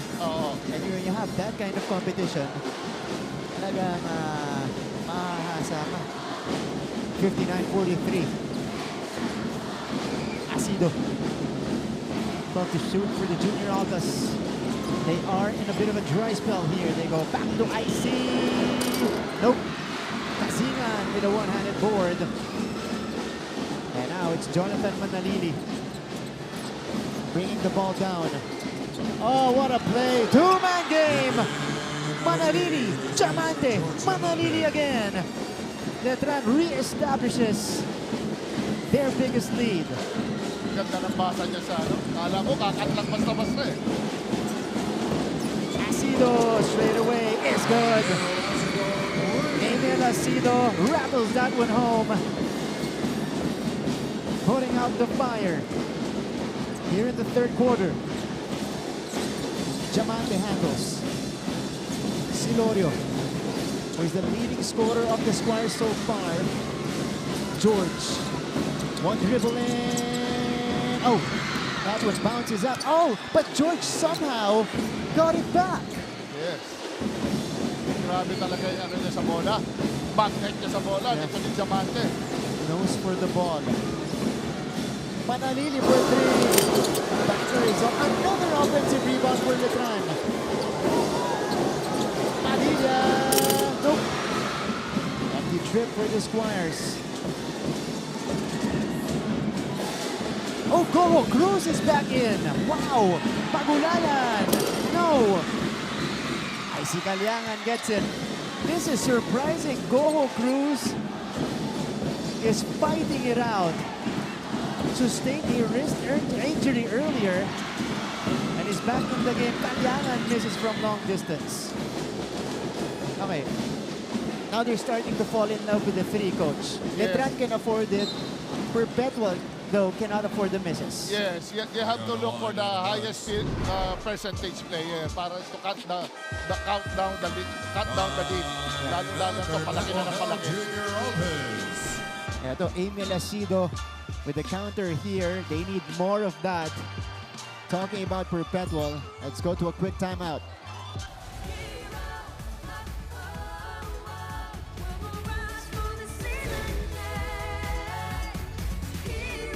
As we come closer to Paris 2024, we're also looking at more athletes that can potentially compete in the Olympics. Here are some familiar names everyone's looking forward to seeing in the upcoming games. Despite placing fourth in the Asian Games in 2023, Philippines' first ever Olympic gold medalist, Heidelin Diaz, remains positive and focused in the remaining qualification events for Paris 2024. Heidelin already made history in the past Olympics, and surely, Filipinos will be cheering her on as she vies for her spot. If you support Heidelin, go ahead and cheer her on in the comments. Remember when the Philippines won its first Olympic gold medal in 2020? That was also the first time the Philippine national anthem was played on the Olympic podium after trying for nearly 100 years since our first stint in 1924. This is all when Heidelin Diaz Naranjo, or better known as Heidelin Diaz, 146, almost halfway done in the third quarter. Chairman of the NCAA Management Committee, Sir Paul Supan. Also, Management Committee representative for Jose Rizal University. Back to live action. Mark Goho Cruz, who is back with that wrist injury, taking it strong.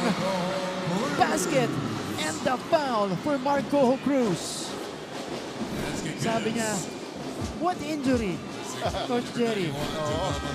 And how about this? It was Manalili who was hounding him on top. Blew by two defenders. On his way to the hoop.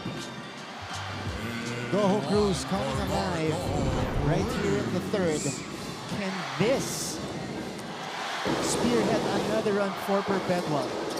We'll see. He connects on the free throw. Lead is down to 12. It was as big as 18 earlier. Icy Calyangan a little too aggressive on Cruz. Number 7, Icy Calyangan, they're now in the penalty. That's his third personal. Ang masakit dyan para sa Perpetual, penalty na. Itong white shirts natin. So Cruz will shoot 2 free throws. And this is a situation Letran can take advantage of, Coach. 5 minutes remaining. Penalty na yung Perpetual. Dapat aggressive lang sila. Atake lang ng atake. Yes, kailangan mo maximize mo kung saan ka advantage. Especially they have the height. Yeah. They have the skill sa post. Labas. Perimeter. Meron silang perimeter game. Yeah. They are 12 out of 21 from the line so far. Cruz misses both. Asido pulls it down. And here comes Icy Calyangan. Calyangan, cross-court pass, corner shot. Asuncion! Down the hatch on the 3. The lead is down to 9. Kinalahati ng Perpetual. Very strict itong laban. Run after run. Hugo. Navarro thinking of his move. Jolo will attack. Navarro no go. And Asido pulling it down again. Letran is forced to foul. As we take a look at this play, Calyangan fakes the jumper, cross-court pass, catch and shoot. Asuncion knocking it down from that deep corner. Good read. Good read yun. Lalo na sa guardia, yung mga different corner shot. Yeah. That's the forte of this Junior Altas team, 3-point shooting. At kapag ka yun ang specialty mo, coach, kahit gaano kalaki ang lamang ng kalaban, you always have a big chance to come back because of your 3-point shooting. Yes, correct. Pero siyempre, may hangganan lang yan. Hindi mo pwedeng masyadong i-abuso yun. Kung hindi, kailangan meron ka din mga penetration. Go Cruz! Wow! What a re-entry for Goho Cruz. And here's the defense of the Junior Altas. Navarro takes off. Navarro puts it up and in. Fire extinguisher provided by Jolo Navarro. Wayne Valencia. Searching. Goho Cruz. Feeling it so far. Pick and roll. Porra finishes with the left hand. Some pick and roll for you, shown by the Altas. 57-63. It stays with Letran. How about this? Valencia spotting Goho Cruz from the top of the key. And he knocks it down. And then afterwards, Jolo Navarro, eto, taking the contact from Borja. Lakas ang katawan, no? Cruz, hounded by Valencia. Valencia! Called for the travel. Almost a steal for Valencia. Again, just like what he did in game number 2, providing some quality minutes on the floor. Itong si Wayne Valencia. Game 2, he had 6 assists in just 12 minutes of action and was a plus 14 in our box plus minus. Ito, Goho Cruz, crossover, pick and roll, and Porra smoothly rolling to the basket. 14-4 run by the Junior Altas since the re-entry of their mythical 5-player and Rookie of the Year, Mark Goho Cruz, who is still playing with a wrist injury. How about the intensity of Asuncion here? Looking at Villanueva straight into the eyes. Kita mo yung gigil eh, no? Yeah. That's what you want to see from these high school hoopers, Coach Jerry. Bakbakan ito ng mga role players eh. Mga role players, mga quality players. Ito na yun. It's their time to shine. Yep. Kailangan ma-maintain mo yung either maintain mo yung lamang or huwag tayo mag-negative, huwag tayo mag-error. Yeah. Normally, ganun lang naman ang mga mentality nila eh. But they're playing above par. Grabe. And they continue to talk, by the way. Villanueva and Asuncion. They're still exchanging words here. Only just a few friendly words for each other. All right, 3:18 left. It's been a long third quarter.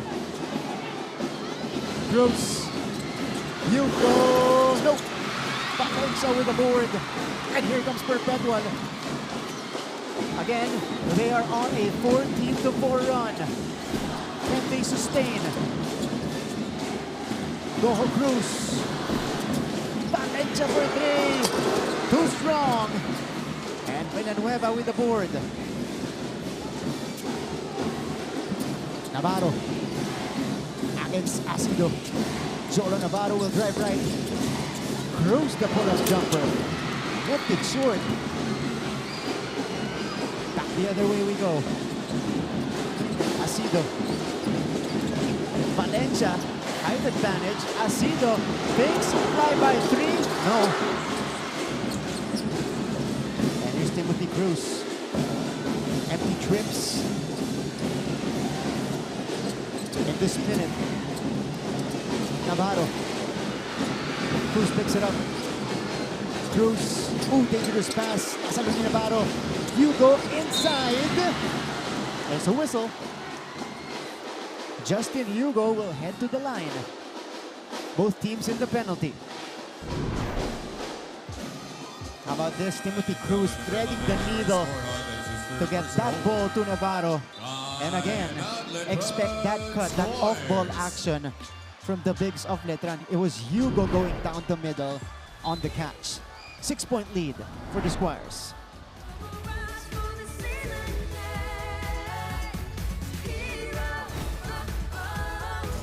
Nag-qualify sa 2024 Paris Olympics ang former Pinay fencer na si Maxine Esteban. Si Esteban ang first ever homegrown Pinay athlete na nag-qualify sa fencing competition ng Olympics, pero bilang representative ng bansang Cote d'Ivoire o Ivory Coast. Sa isang post, sinabi ng decorated athlete na ang Olympic qualification niya ay para sa Ivory Coast na yumakap at sumuporta sa kanya at sa Pilipinas na ipinagmamalaki raw ng kanyang puso. 2023 na magpalit ng federation si Esteban.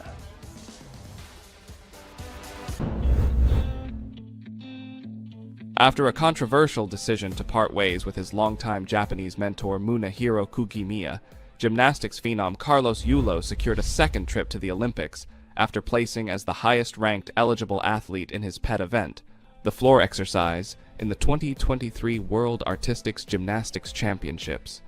Yulo opted out of the 2023 Asiad to focus on the World Tournament. It's a 6-point game right here in game number 3.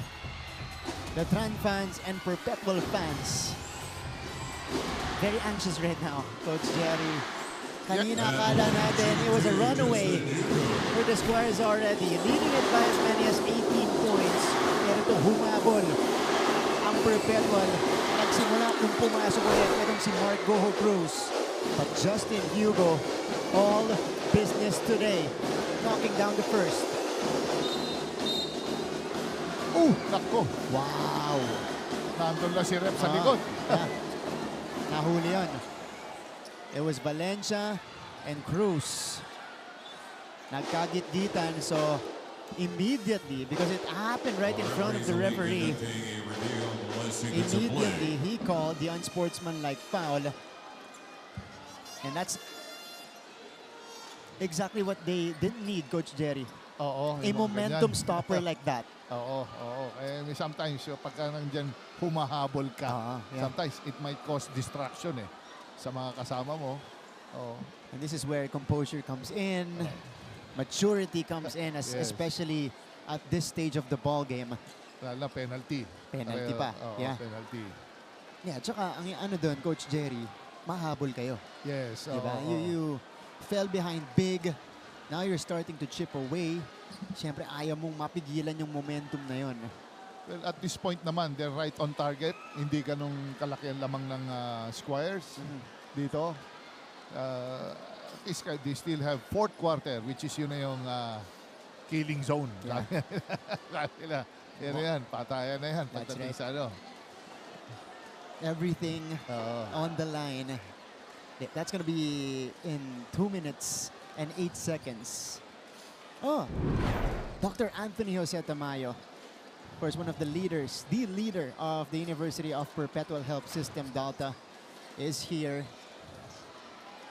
Again, they want to make history for their school alongside the chairman of the NCAA Season 99 Mancom, Sir Paul Supan. Grabe yung support. Especially mga estudyante, nakakatuwa para sa Perpetual Altas. And same goes with Letran. And we Letran hope Squires. you are experiencing this atmosphere, this energy right now. It is electric inside the Philoil Eco Oil Center. Grabe yung mga fans dito cheering, really giving us that much-deserved Game 3 atmosphere. Hindi lang college basketball. All the way dito sa high school, talagang makita mo yung support. Plus nakita mo naman itong mga cream of the crop na mga players na aakyat next year sigurado. Pagkakaguluhan itong mga batang to. Puro 5-star recruit lahat ito. Blue chip, everyone. From Letran, from Perpetual. They will expect calls, lalong-lalo na sa mga graduating players na magkabilang panik natin. Kahit hindi graduating may lilipat sa ibang high school din. May mga liligaw din dyan. Yes. Alright, Wayne Valencia. Let's see if this is going to be an unsportsmanlike foul. Okay, it is an unsportsmanlike foul. So, another bonus shot for the Squires. I'm wondering when they'll be taking the free throw, because it happened right in the middle of the attempts. Ito ni Justin Hugo, if I'm not mistaken. It was dead ball yun Oo, dead ball nangyari. Oo. So I guess it's after the free throw, later. Tapos ball possession. I think ngayon mag-free throw ata.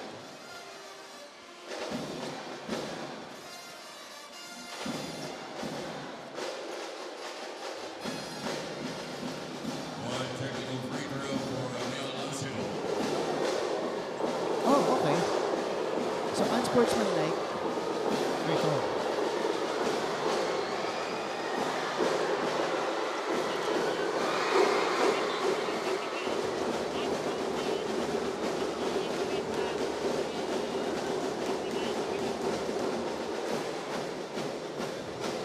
Alright, so some clarifications here.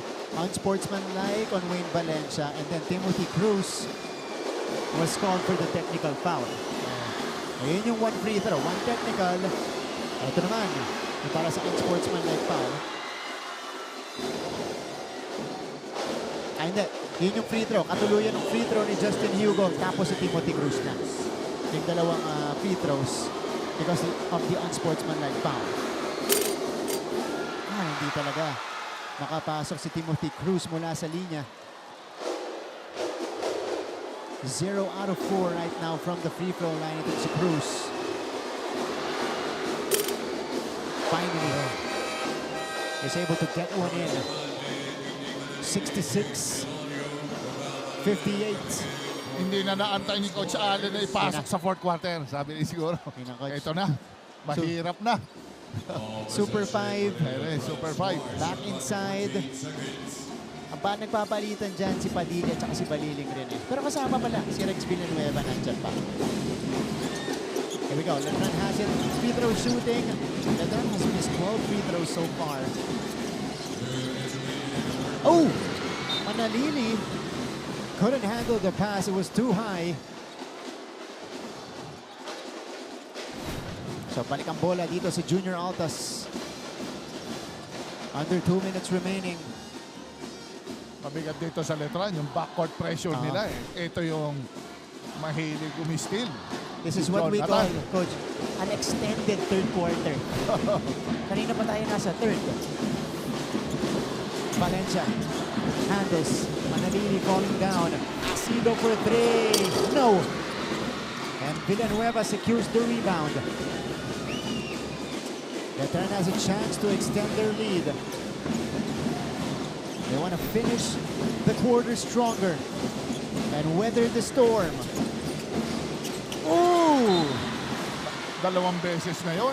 Yeah. Execution. Medyo nagkakaroon sila ng miscom doon.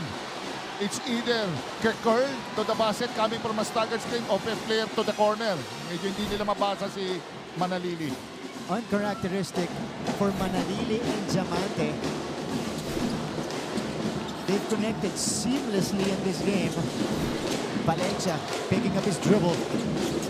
Pagulayan, nakapwesto sa loob. Oh! And that's going to be a foul inside. This is a new face on the court for the Junior Altas, Kelsey Baldoria. They need more bodies in that front line. Kaya ito si Lebron James Daep, 3 fouls kanina. Borja needs some rest. He misses on the first.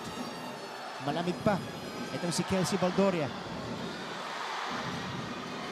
Mahirap pumasok sa mga ganitong situation eh. Naghahabol, minute to go. And he misses both. Villanueva again tracks it down. George Diamante.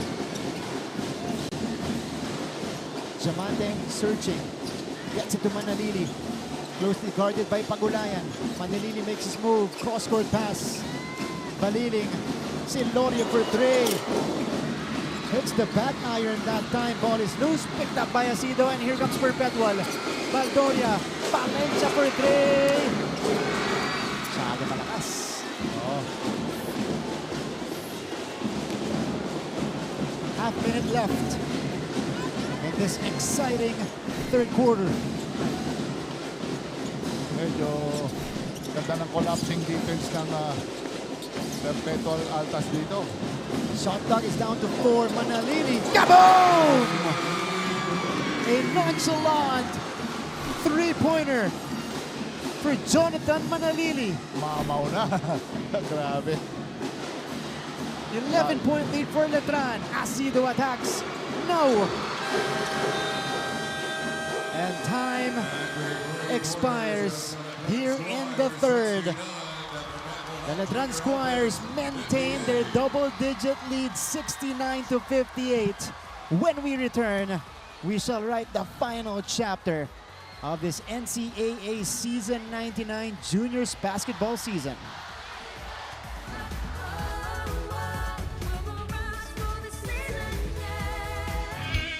Umakyat po ng 5 spots sa world ranking ang Pinay tennis player na si Alex Ayala. Matapos yan kanyang panalo sa Miami Open laban sa isang Italian tennis player. Ang score po ay 6-3 at 6-1. Dahil dyan, ika-171 na si Alex sa ranking ng Women's Tennis Association.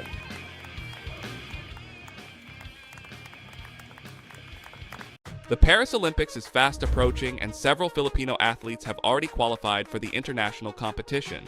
To hype you for the 2024 Olympics, GMA Sports is proud to feature the top Filipino contenders headed for France this year.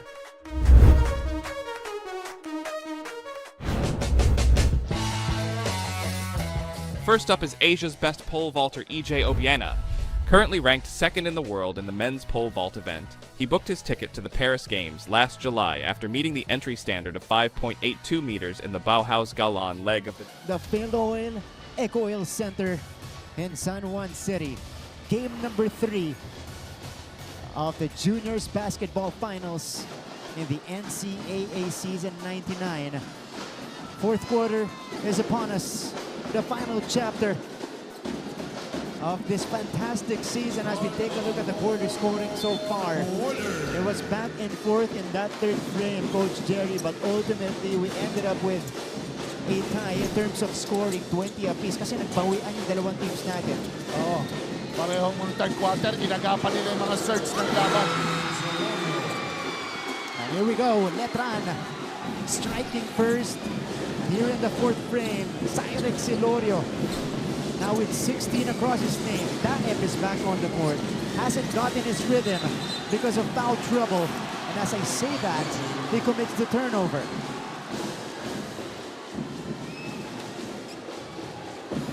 Not the best game here for LeBron James Daep. And Letran leads it by 13. Diamante, head on a swivel, gets it to Manalili.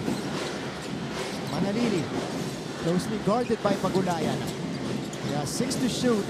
Diamante sa labas. Padilla, balik kay Diamante. Diamante, pass is picked off. Here's JP on the move. Diaz. Ooh, pasang-pasa ni Baniling. Saving it with Diamante. And here comes Letran. Diamante wisely regroups and slows it down. Ganda ng basa niya doon. Pwede na on the way pero nakita niya, lamang sila Pero for a big guy, big guard, ganda ng control niya sa team. Diamante shows us the maturity there. Celorio, push shot is good. Cyrix Celorio opening the fourth with back-to-back hoops. 18 for Celorio. The lead is back up to 15. Stolen away by Letran, and here comes Celorio. Celorio with 3 straight baskets for the Letran Squires. 75-68. The Squires are looking good. Timeout on the floor.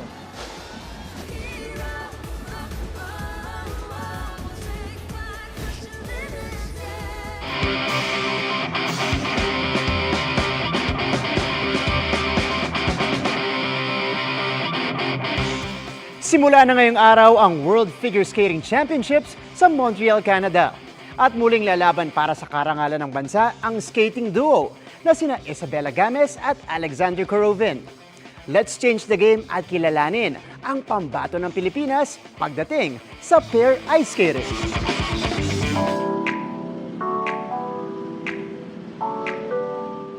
Init na init, wala pa man ang dry season. Why not try ice skating? Matagal nang pwede yan kahit nasa tropical country tayo. At ngayon, may skating duo na ring lumalaban para sa Pilipinas in the world stage in pair skating. Tara, let's meet Isabela Games at Alexander Korovin. Live na live dito sa NCAA Season 99 New Heroes of the Game. Konting kwento muna mula sa panig ng Letran. Going into the fourth quarter, talaga namang pinapakita at pinanindigan ng Letran Squires that today, they will not be making the same mistakes that they did in their last game. Coming into the fourth quarter, Coach Alan Ricardo puts pressure on the team to continue executing and communicating dahil kinakailangan na this time ay mas mabilis daw silang magdesisyon. Martin and Coach Jerry, it is truly history that we are making today because we are witnessing the future of Philippine basketball. Magtagumpay kaya ang kupunan na may uwi ang back-to-back title sa kanilang huling aripa para sa mga Letranista, Martin and Coach Jerry. Glycel, yan yung inaabangan natin dito, but so far, so good.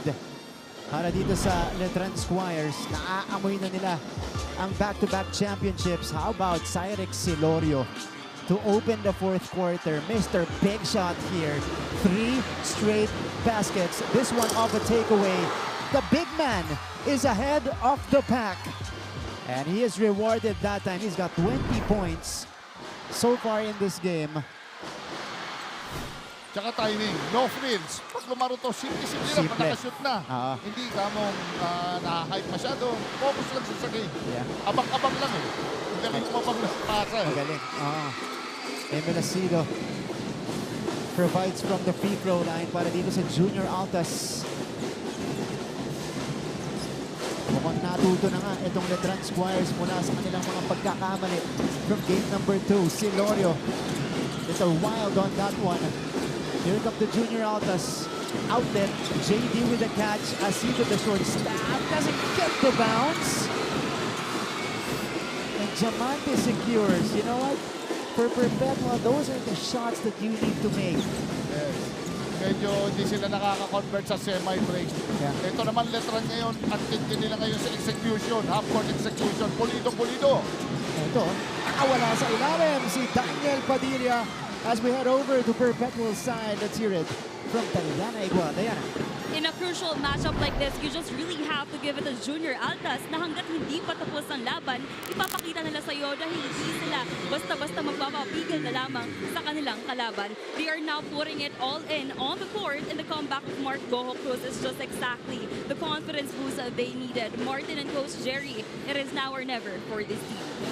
Indeed, Diana, now or never for them. They need to wake up as early as now and start this comeback if they want to make a game out of this. Hanip naman yung one-legged floater na yan ni Cyrix Silorio.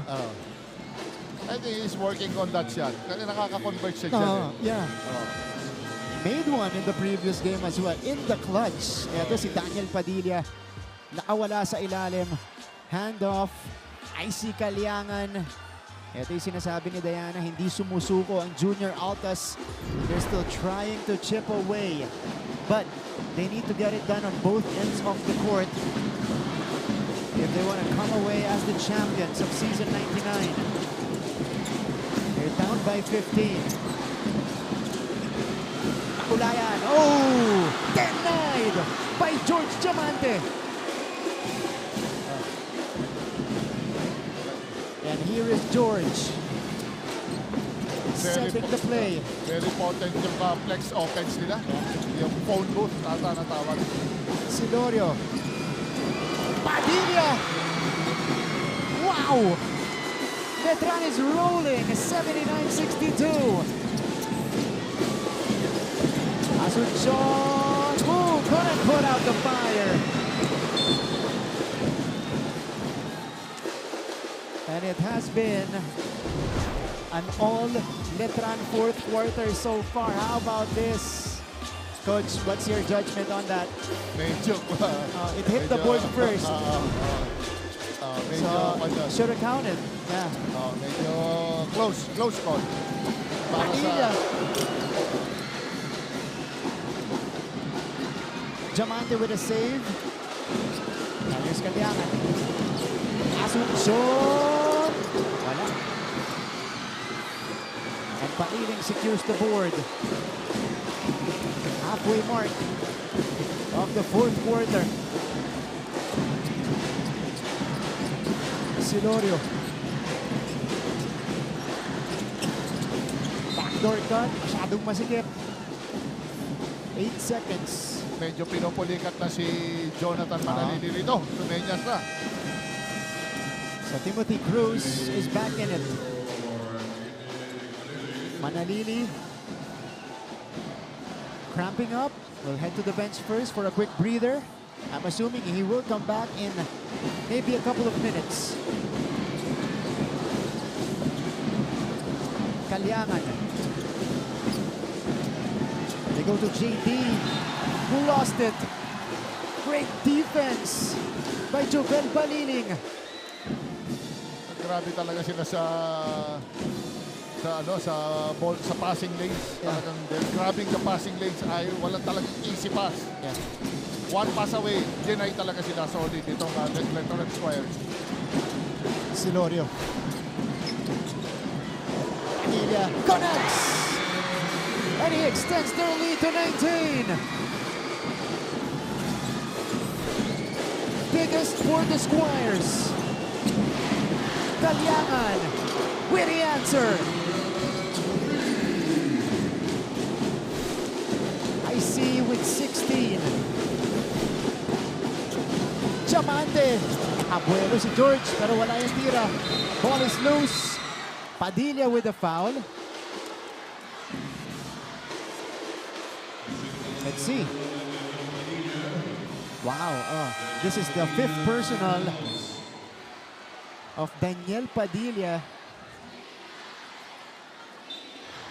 So he will leave this game. Graduate na itong si Padilla. He will finish as their second leading scorer with 17 points off the bench, 21 minutes of action.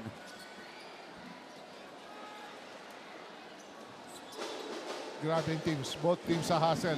Yeah.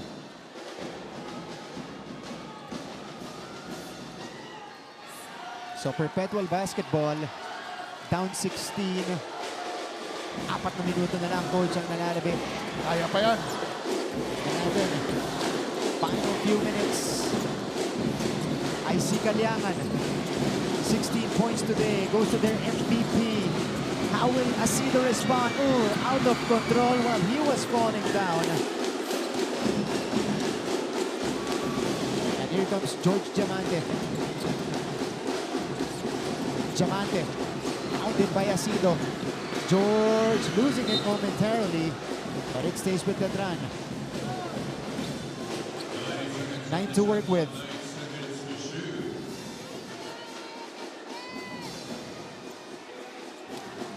Baliling to trigger.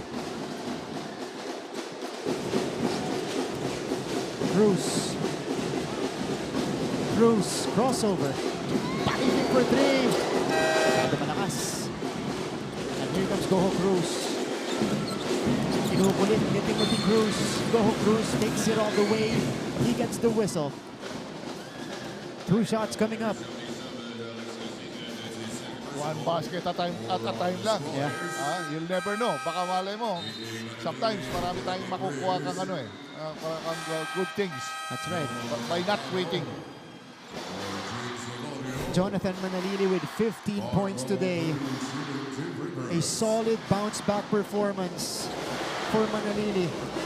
After only scoring 12 in the previous one, he also has 1 rebound, 3 assists, and 6 steals. This young man though, Marco Cruz. Saka grabe din itong team ng Squires. 6 ang dumo-double figure dito. Kaya talagang malalim rin. Unusual yung 6. Yeah.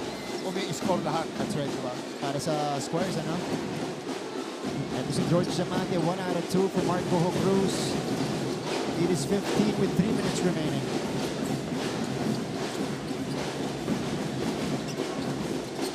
Manalili got away! 17 points for Jonathan Manalili. Galing magpasa ng ng play. Pagulayan gets fouled. So this will officially put Letran in the penalty. But how about this? Off the ball movement. Jonathan Manalili on the receiving end of that baliling pass. Manalili with 17. Not much of a playmaker today for Letran. But again, that's a mark of a good player, Coach Jerry. Kahit wala sa'yo yung bola, nakakagawa ka ng damage differential on the court para sa koponan mo. Yes, iba yun eh.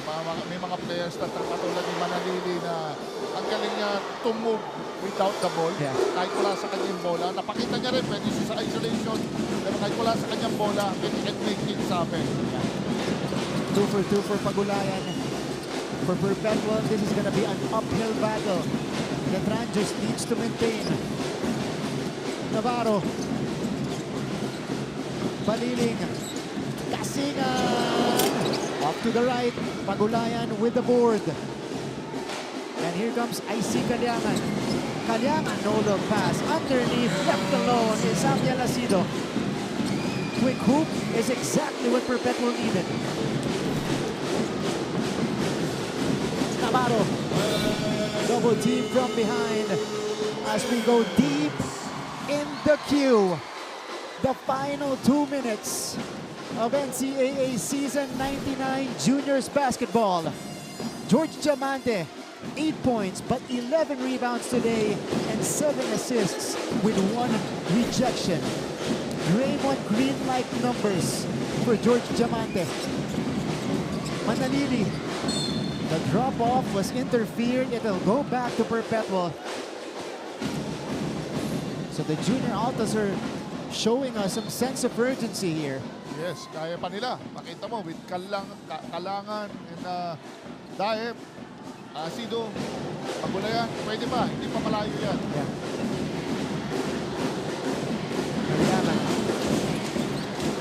Kalyangan for 3. Oh, that one's off to the left. Ball is tapped to Navarro. Exactly 90 seconds remaining. There's a whistle. Foul away from the ball. And Perpetual, at this point, they have a lot of fouls to give. That's only their first team foul. Cyrix Silorio back to the game, replacing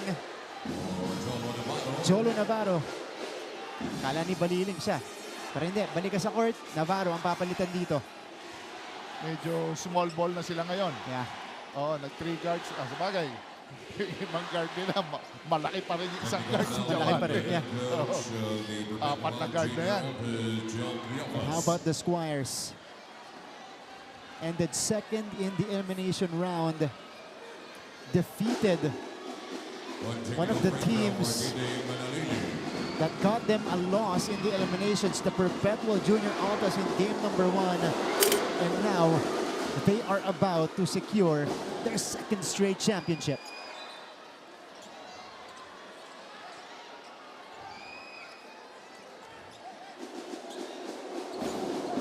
But we still have a minute and 28 to go. Coach Ian Ricardo looking to make history once again for the Letran community. Jonathan Manalili has it. Manalili handles. 4 to work with. He needs to take. Manalili. Celorio. Kaboom! Big time triple from Cyrex Celorio. The lead is 16. And that could be the final nail on the coffin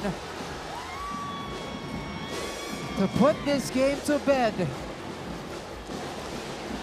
Walang humpay. Talaga hanggang matapos siya, si Lorio. First quarter hanggang fourth.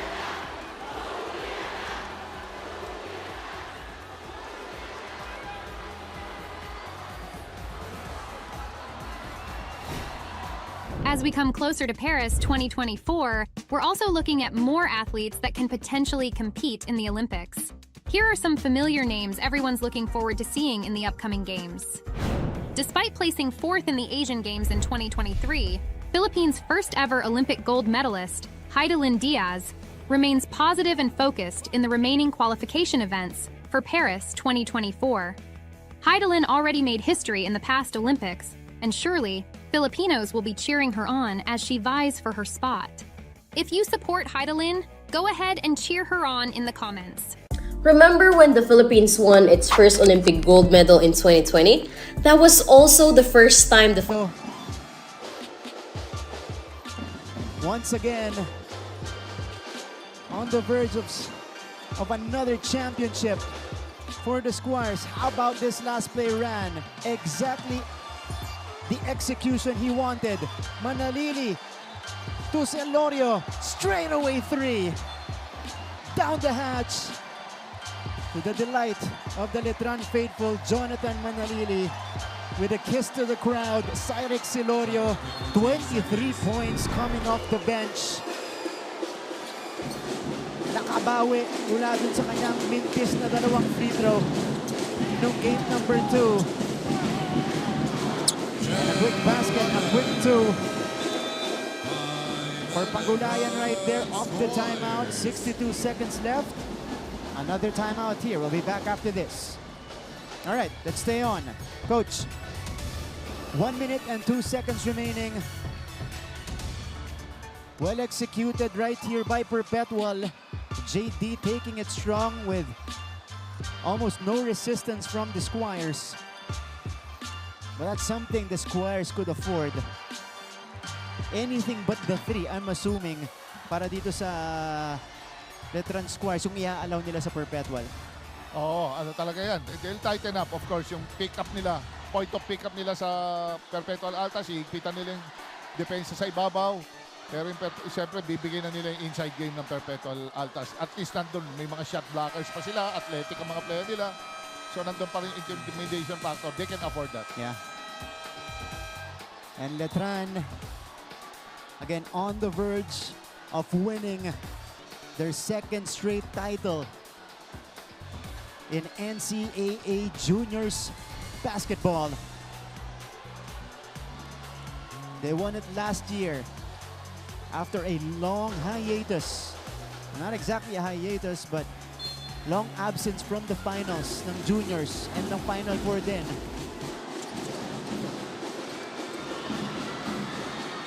Manalili hounded and fouled by Goho Cruz, only the second team foul.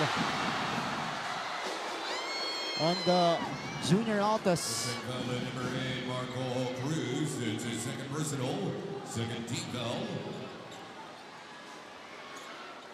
86-72, under a minute left. Warning on the Letran Squires for the late of the game.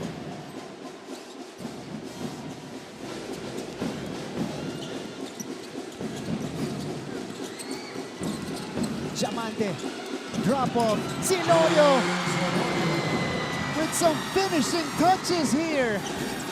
25 points for Cyrix Silorio in game number 3.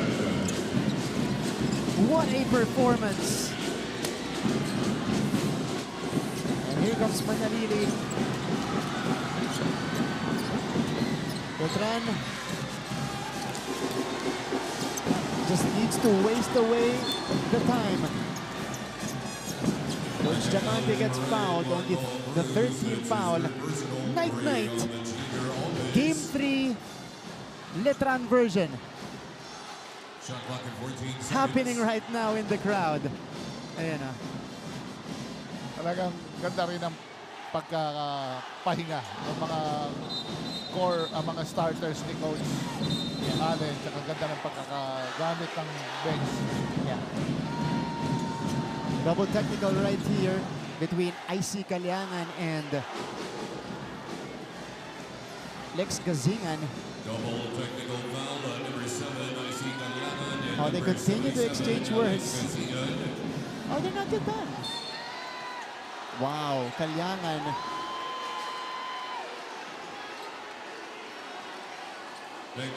Is fired up. Number 7, IC Kalyangan. IC Kalyangan, 5 fouls.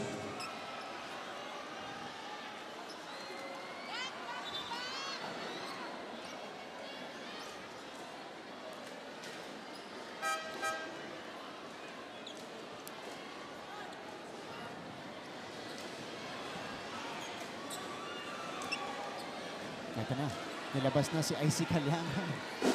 Nagkainitan pa. Nandito na tayo sa fourth quarter with 26.5 seconds left.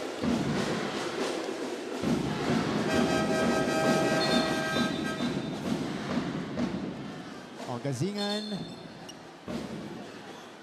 Kinakausap ni Coach Allen. Our referees will be conducting a review. He doesn't want any more extracurricular from his players, especially now that they have the championship locked up already. Ayan na, halos ano na lang. Yung panapos na lang. Oo. Sabi nga, malapit na matapos eh. Oo. Diba? Of course, it's just Coach Allen Ricardo as being the dad to this group of players, keeping his boys in check.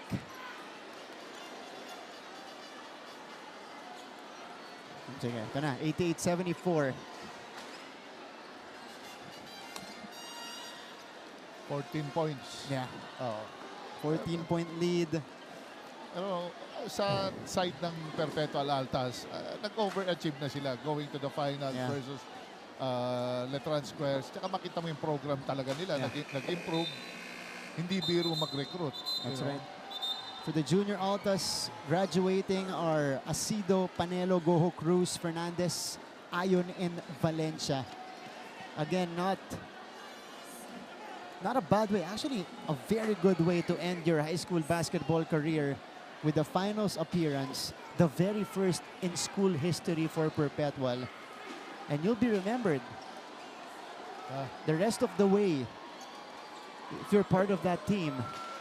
Yes, ano yan eh. Pinaka bihira yung umaabot ng finals. Yeah. Even Final Four sa collegiate Warning basketball. on the Letran Squires for improper bench Ito naman sa report. Letran. Also, 7 players leaving the nest. Manalili, Navarro, Baliling, Gazingan, Goles, De Leon, Diamante. One technical free throw Leaving for George Diamante. juniors basketball with back-to-back championships. Oo.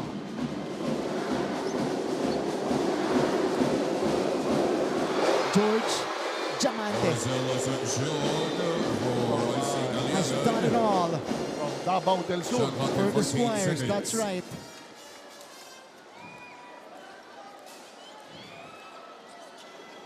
Diamante with 9 points, 11 rebounds, 8 assists, and 1 block in game number 3.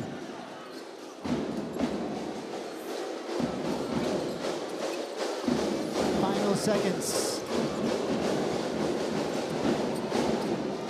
Inside, Celorio adds on to his total. He's got 27. Asido with a quick hook. And Letran will just dribble this one away.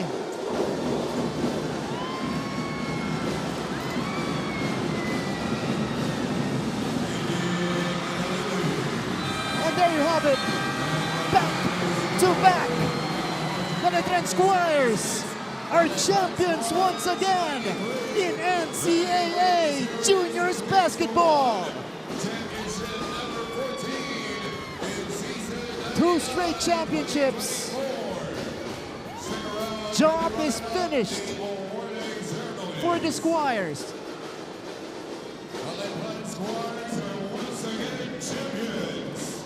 But again, for Perpetual, hats off to a fantastic season, a historic season for them. Ultimately coming up short right here in the finals. Letran continues their dominance with 2 straight championships. Coach, yes. Thoughts? Wala, talagang it's really Letran.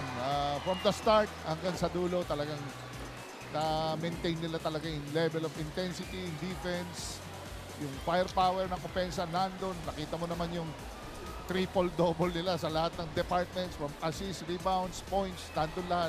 Very, talagang overwhelming yung performance. Yeah.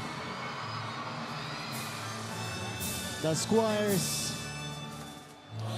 got it done convincingly right here in game number 3. The final is 93-76. Back-to-back titles for Coach Allen Ricardo before he takes his expertise to the collegiate scene in season 100.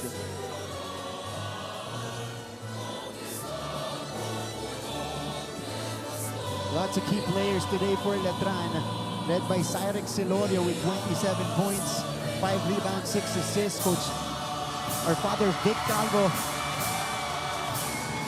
very happy along with the Letran community. It is another championship season for these young hoopers. Manalili today with 19 points. And ito yung Junior Altas natin. First time in the finals in NCAA Juniors Basketball. Nothing to be ashamed of, especially with the run they had this year. Number 1 in the elimination round, extending the series to a game number 3, just coming up short today. Yes, ang laking bagay nung yung second game nila. I don't know lang kung naka-recover ba sila from that win, yung pagod, yung fatigue factor, baka nag-set in ba or what. Pero okay naman. Ganda naman ang performance nila tonight. These are building blocks for Sir Anton Tamayo and the rest of the coaching staff, although a few key players, including their MVP, will be leaving already, graduating. Marami pang matitirang key pieces, and there are a lot of capable players left on Perpetual side that could carry on the winning tradition in the next few seasons. Coach Jock Leopas, fantastic job in season 99, first year as head coach, made history right away. A lot in store for him, especially at the helm. Back to the drawing board. Yeah. Recruitment standpoint lang, talagang pahirapan na. Full support itong Perpetualites. But this day belongs to the Letranites, securing game number 3 and back-to-back titles for the Intramuros-based school. What a run for the Squires, was not easy.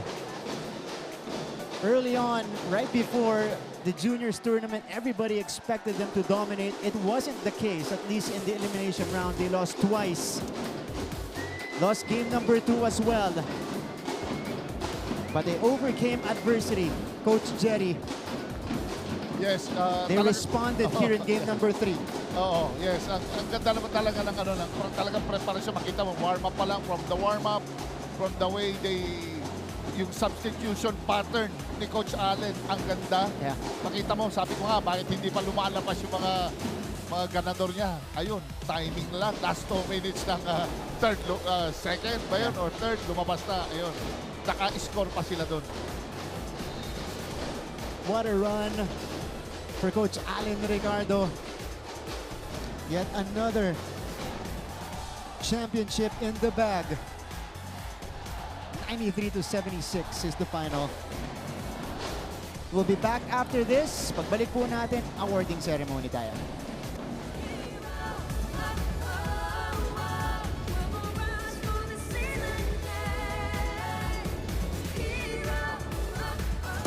Nag-qualify sa 2024 Paris Olympics ang former Pinay fencer na si Maxine Esteban. Si Esteban ang first ever homegrown Pinay athlete na nag-qualify sa fencing competition ng Olympics, pero bilang representative ng bansang Cote d'Ivoire o Ivory Coast. Sa isang post, sinabi ng decorated athlete na ang Olympic qualification niya ay para sa Ivory Coast na yumakap at sumuporta sa kanya at sa Pilipinas na ipinagmamalaki raw ng kanyang puso. 2023 na magpalit ng federation si Esteban.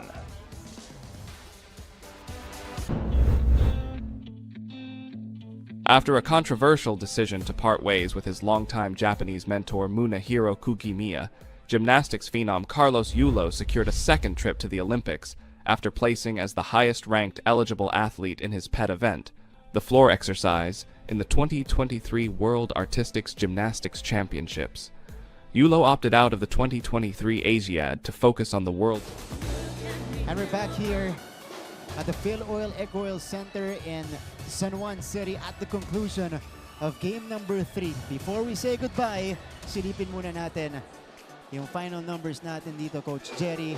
Letran Squires, a dominating performance, especially in the second half. Well, in all departments, talagang Letran talagang nagwagi, especially sa field goals. Medyo dikit dito, 47% compared to sa Perpetual Altas, 43%. Yeah. But rebounding, lamangan Letran dyan, 15 rebounds to 8 rebounds. At sa turnovers naman, mas mababa sa Letran Squires na 15 lang ang turnovers lang compared sa Perpetual Altas na 22. But points of turnovers, 28 ang Letran Squires compared naman sa Perpetual Altas na 11. At sa pass break points, ito ang crucial, 25 points compared sa Letran Squires compared sa Perpetual Altas na 10 pass break points lang. Letran just played signature Letran Squires basketball in the Coach Allen Ricardo era. Dominating performance, fast break points, hounding, overwhelming the Perpetual Junior Altas, dominating the boards as well, Coach Jerry. They pressed the right buttons today, most especially at the right moments. That's why they've shown this convincing win in game number 3. Yes, they covered all the bases. Ito si Coach Allen Ricardo. From the execution ng third and fourth quarter, at tibay ang tatag. Well-managed ang bola, ganda ng ikot, rebounding. Yung second group nag-perform. Si Manalili was able to do his thing. Nakaka-penetrate na ISO. Plus yung mga big man niya na rebound. Great bounce-back performance mula dito kay Jonathan Manalili. Again, off the bench today, 6 takeaways with 19 points. 27 points naman dun sa kanilang leading scorer. Also off the bench, part of that Super 5, Silex Silorio. Grabe yung pinerform dito sa laban natin, Coach Jerry. Again, nothing to be ashamed of if you're the Junior Altas. Still a great season, especially dun sa mga graduating players nila. What a way for them to end their juniors basketball careers. Pero itong Letran Squires, they've won 2 in a row. A lot of players are graduating from this side. Pero this is a gracious finish for them. All right, we'll end. Sige, right before we wrap up our coverage here, at least on GTV. Volleyball, women's volleyball, again reminding you guys, will begin April 7, 2024, just right after Holy Week. Abangan nyo po yan, mga kapuso. Yan ang susunod na offering natin dito sa NCAA Season 99. It's been a long time coming. Nami-miss na natin mag-cover ng volleyball. Abangan nyo po yan. Coach Jerry, final thoughts. Well, congratulations sa parehong team. Of course, nakakatuwa at syempre, it's nice na nandito kami. Okay, there you go mga kapuso. On behalf of the entire team, my partner Coach Jerry Codinera, our courtside reporters Diana Igual, Glycel Galpo, our director Direk Abed Ramos. This has been Martin Javier saying thank you for tuning in. Letran secures back-to-back championships in NCAA Juniors Basketball. We'll close it out on GTV, but we'll still see you via live stream for the awarding ceremony. Maraming salamat mga kapuso.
As we come closer to Paris 2024, we're also looking at more athletes that can potentially compete in the Olympics. Here are some familiar names everyone's looking forward to seeing in the upcoming games. Despite placing 4th in the Asian Games in 2023, Philippines' first ever Olympic... Welcome back mga kapuso, right here inside the Philoil Ecoil Center in San Juan City.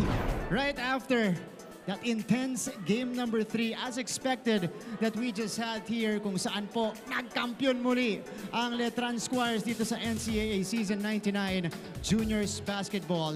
And now we head to our awarding ceremony. But before that, let us introduce first our VIPs in attendance. Some members of the Policy Board and Management Committee are here. We start with Sir or Father Vic Calvo Jr. OP of Colegio de San Juan de Letran. From Emilio Aguinaldo College, Dr. Lorenzo Lorenzo. Next, we have NCAA Commissioner Tonichi Pujante. Chairman of NCAA Season 99 Management Committee, also the MANCOM representative of JRU, Sir Paul Supan.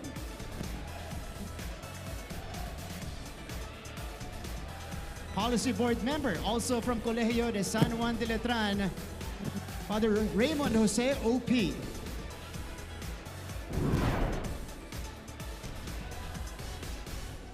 Also here is the President and Policy Board member of the University of Perpetual Health System Delta, Dr. Anthony Tamayo. The Vice Chairman of the NCAA Management Committee for Season 99 from Lyceum of the Philippines University, Sir Hercules Calianta. From Mapua University, Sir Melchor Divina. From San Sebastian College, Recoletos, Father Virgilio Paredes, OAR. And finally, Mancom representative of the University of Perpetual Health System Delta, Mr. Frank Gusi Jr.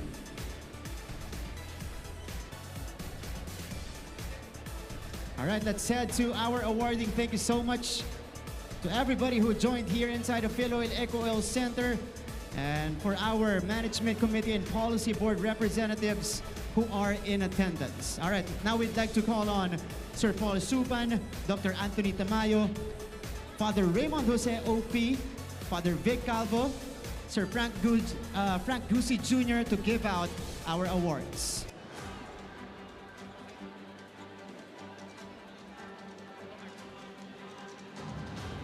First, we would like to award the runners-up of Season 99 Juniors Basketball. They gave us sports fans a tremendous fight and, of course, a historic season for their institution. Ladies and gentlemen, let's give it up for our runner-up finishers, the Perpetual Junior Altas. Led by head coach, Coach Joff Cleopas, making history in his very first year at the helm. First finals appearance for the Junior Altas as well.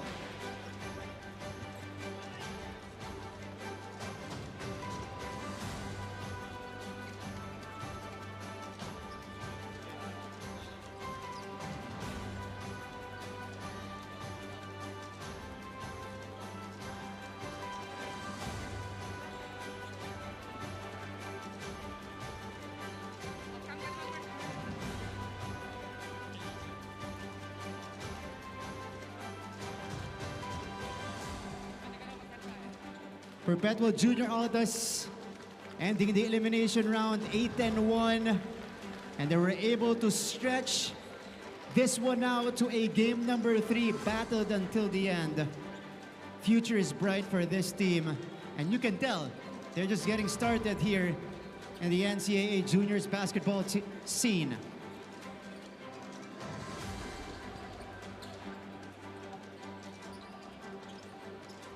Once again, palakpakan po natin ang Perpetual Junior Altas. And now, we crown the champions of NCAA Season 99 Juniors Basketball. They finished the elimination round number 2, but they've shown dominance ever since the Final Four started. Ladies and gentlemen, going back-to-back, your NCAA Season 99 Juniors Basketball champions, the Letran Squires!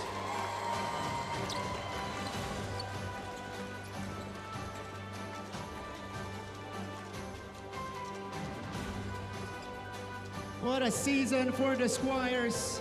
Overcoming adversity. Lost in game number 2, bounced back in a big way here in game number 3. Grabe tong lineup na to. Coach Allen Ricardo making history once again for Letran. And of course, right behind them, the Letran faithful, the Letran community was there all throughout the season and up until the very end here in game number 3.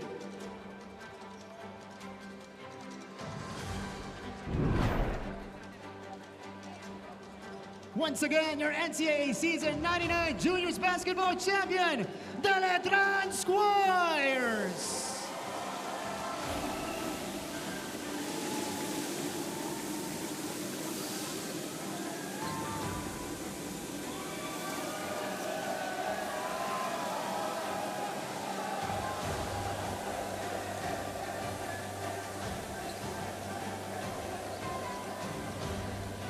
And the celebration begins for our back-to-back champions.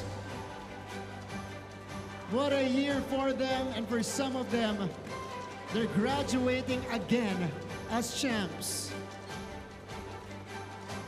And now we name our finals most valuable player, the finals MVP.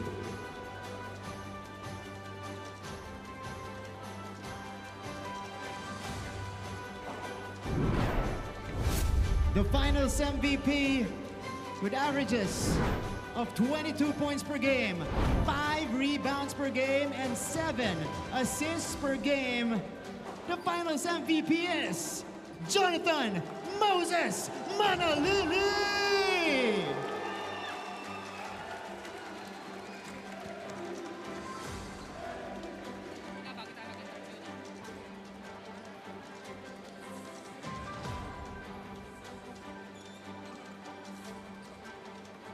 Congratulations, Jonathan Manalili, our finals MVP. Dagdag din natin dito sa game number 3. I think he had 6 steals. 6 takeaways today. Really disrupting the flow of the Perpetual Junior Altas. What a bounce back performance for Jonathan Manalili. Finals MVP before he heads to the collegiate ranks. One more hardware, and now, of course, we announce our Coach of the Year. Coach of the Year for Season 99, sino pa ba? Coach Allen Ricardo!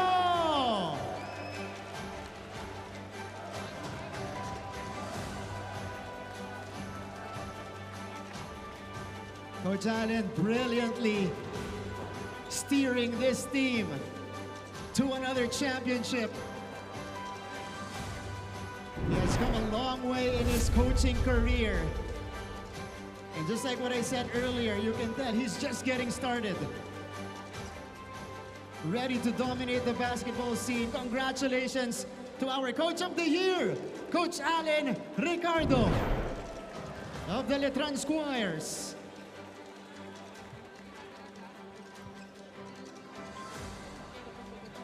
Coach.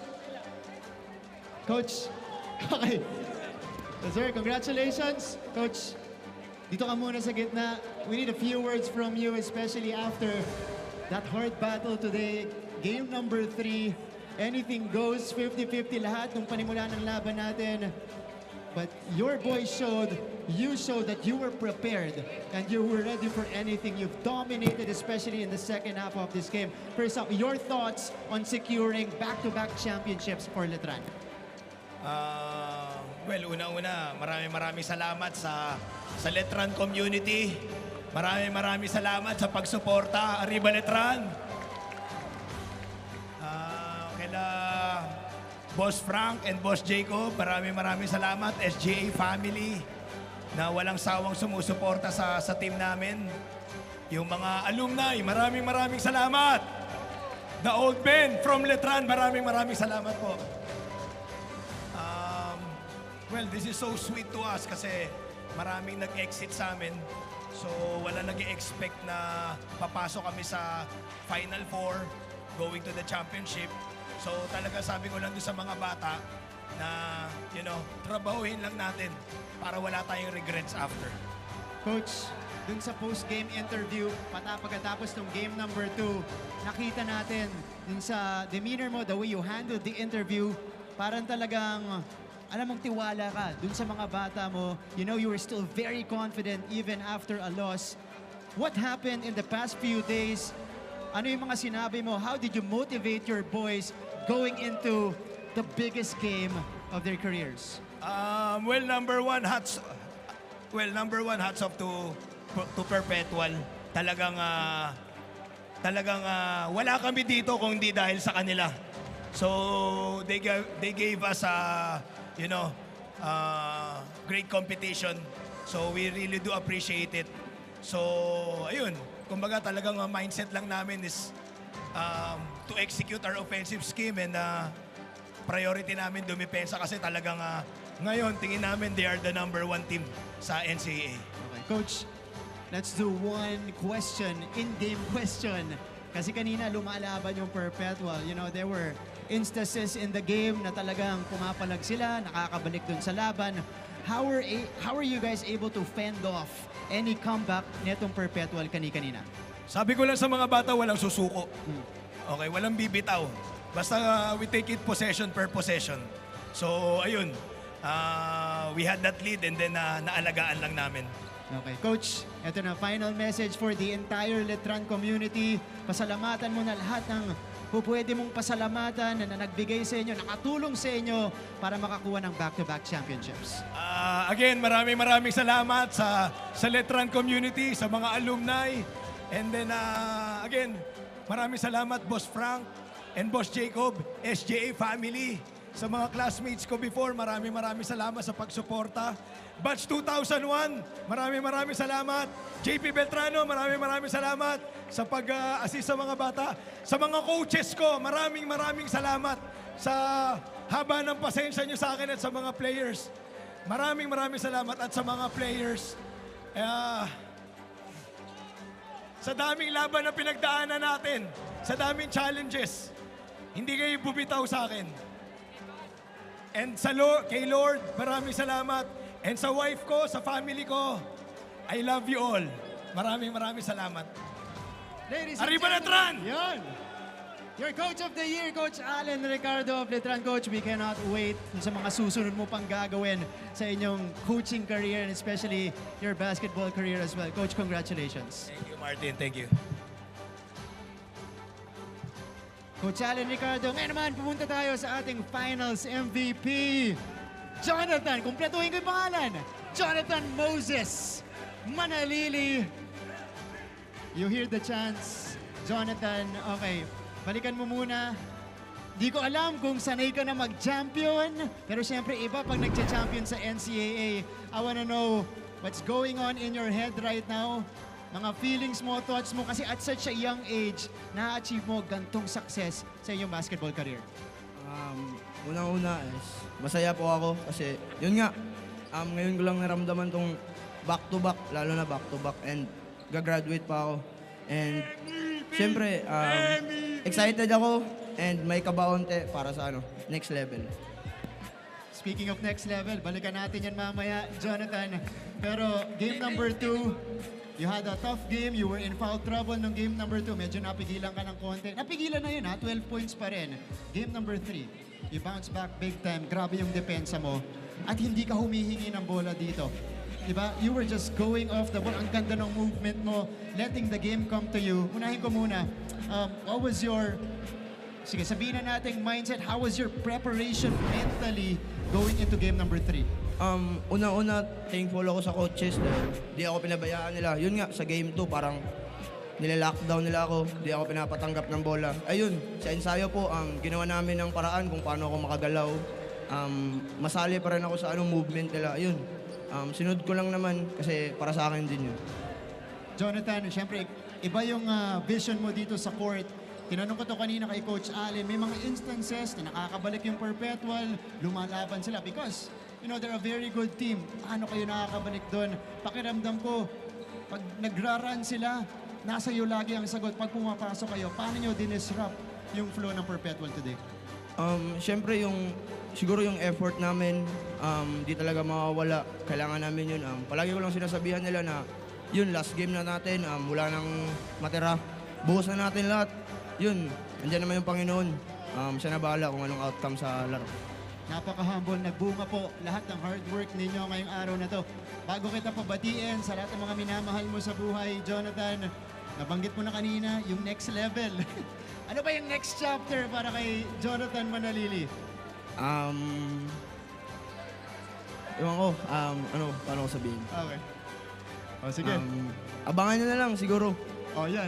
Abangan nyo na lang. Di ko pa mabanggit. Okay.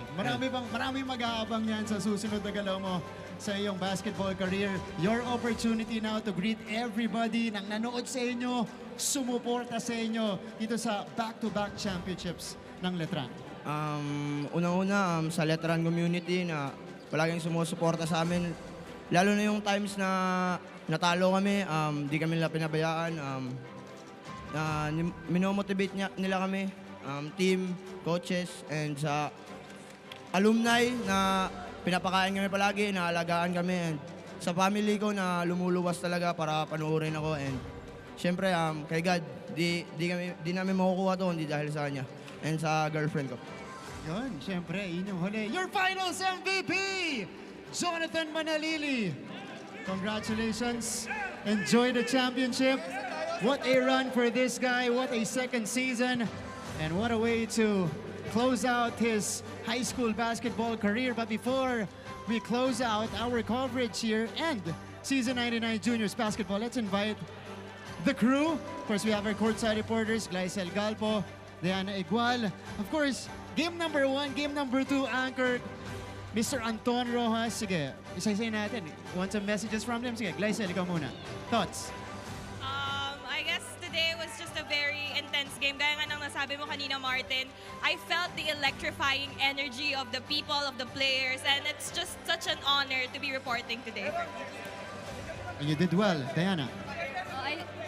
I think I just really love sports because there's so much human emotions that is attached to sports, and I love to see how the volleyball teams would also be able to portray that. Yeah, Diana mentioned it. Volleyball, April 7 magsisimula na, and I think the excitement na nakita natin dito sa juniors basketball is just a preview of what we're gonna see in the next chapter of NCAA Season 99. Again, congratulations to Letran and Perpetual. A great final series, Martin. We waited more than 2 months for this, and I can say it was worth the wait. That's right. On behalf of Coach Jerry Codeniera. Yeah, where is he? Coach Jerry, of course, Philippine Basketball's defense minister, helping us out in breaking game number 3 down. What a game, brother. Game number 2, game number 3, Letran securing the back-to-back championship. Some of these guys will be moving on to the collegiate scene.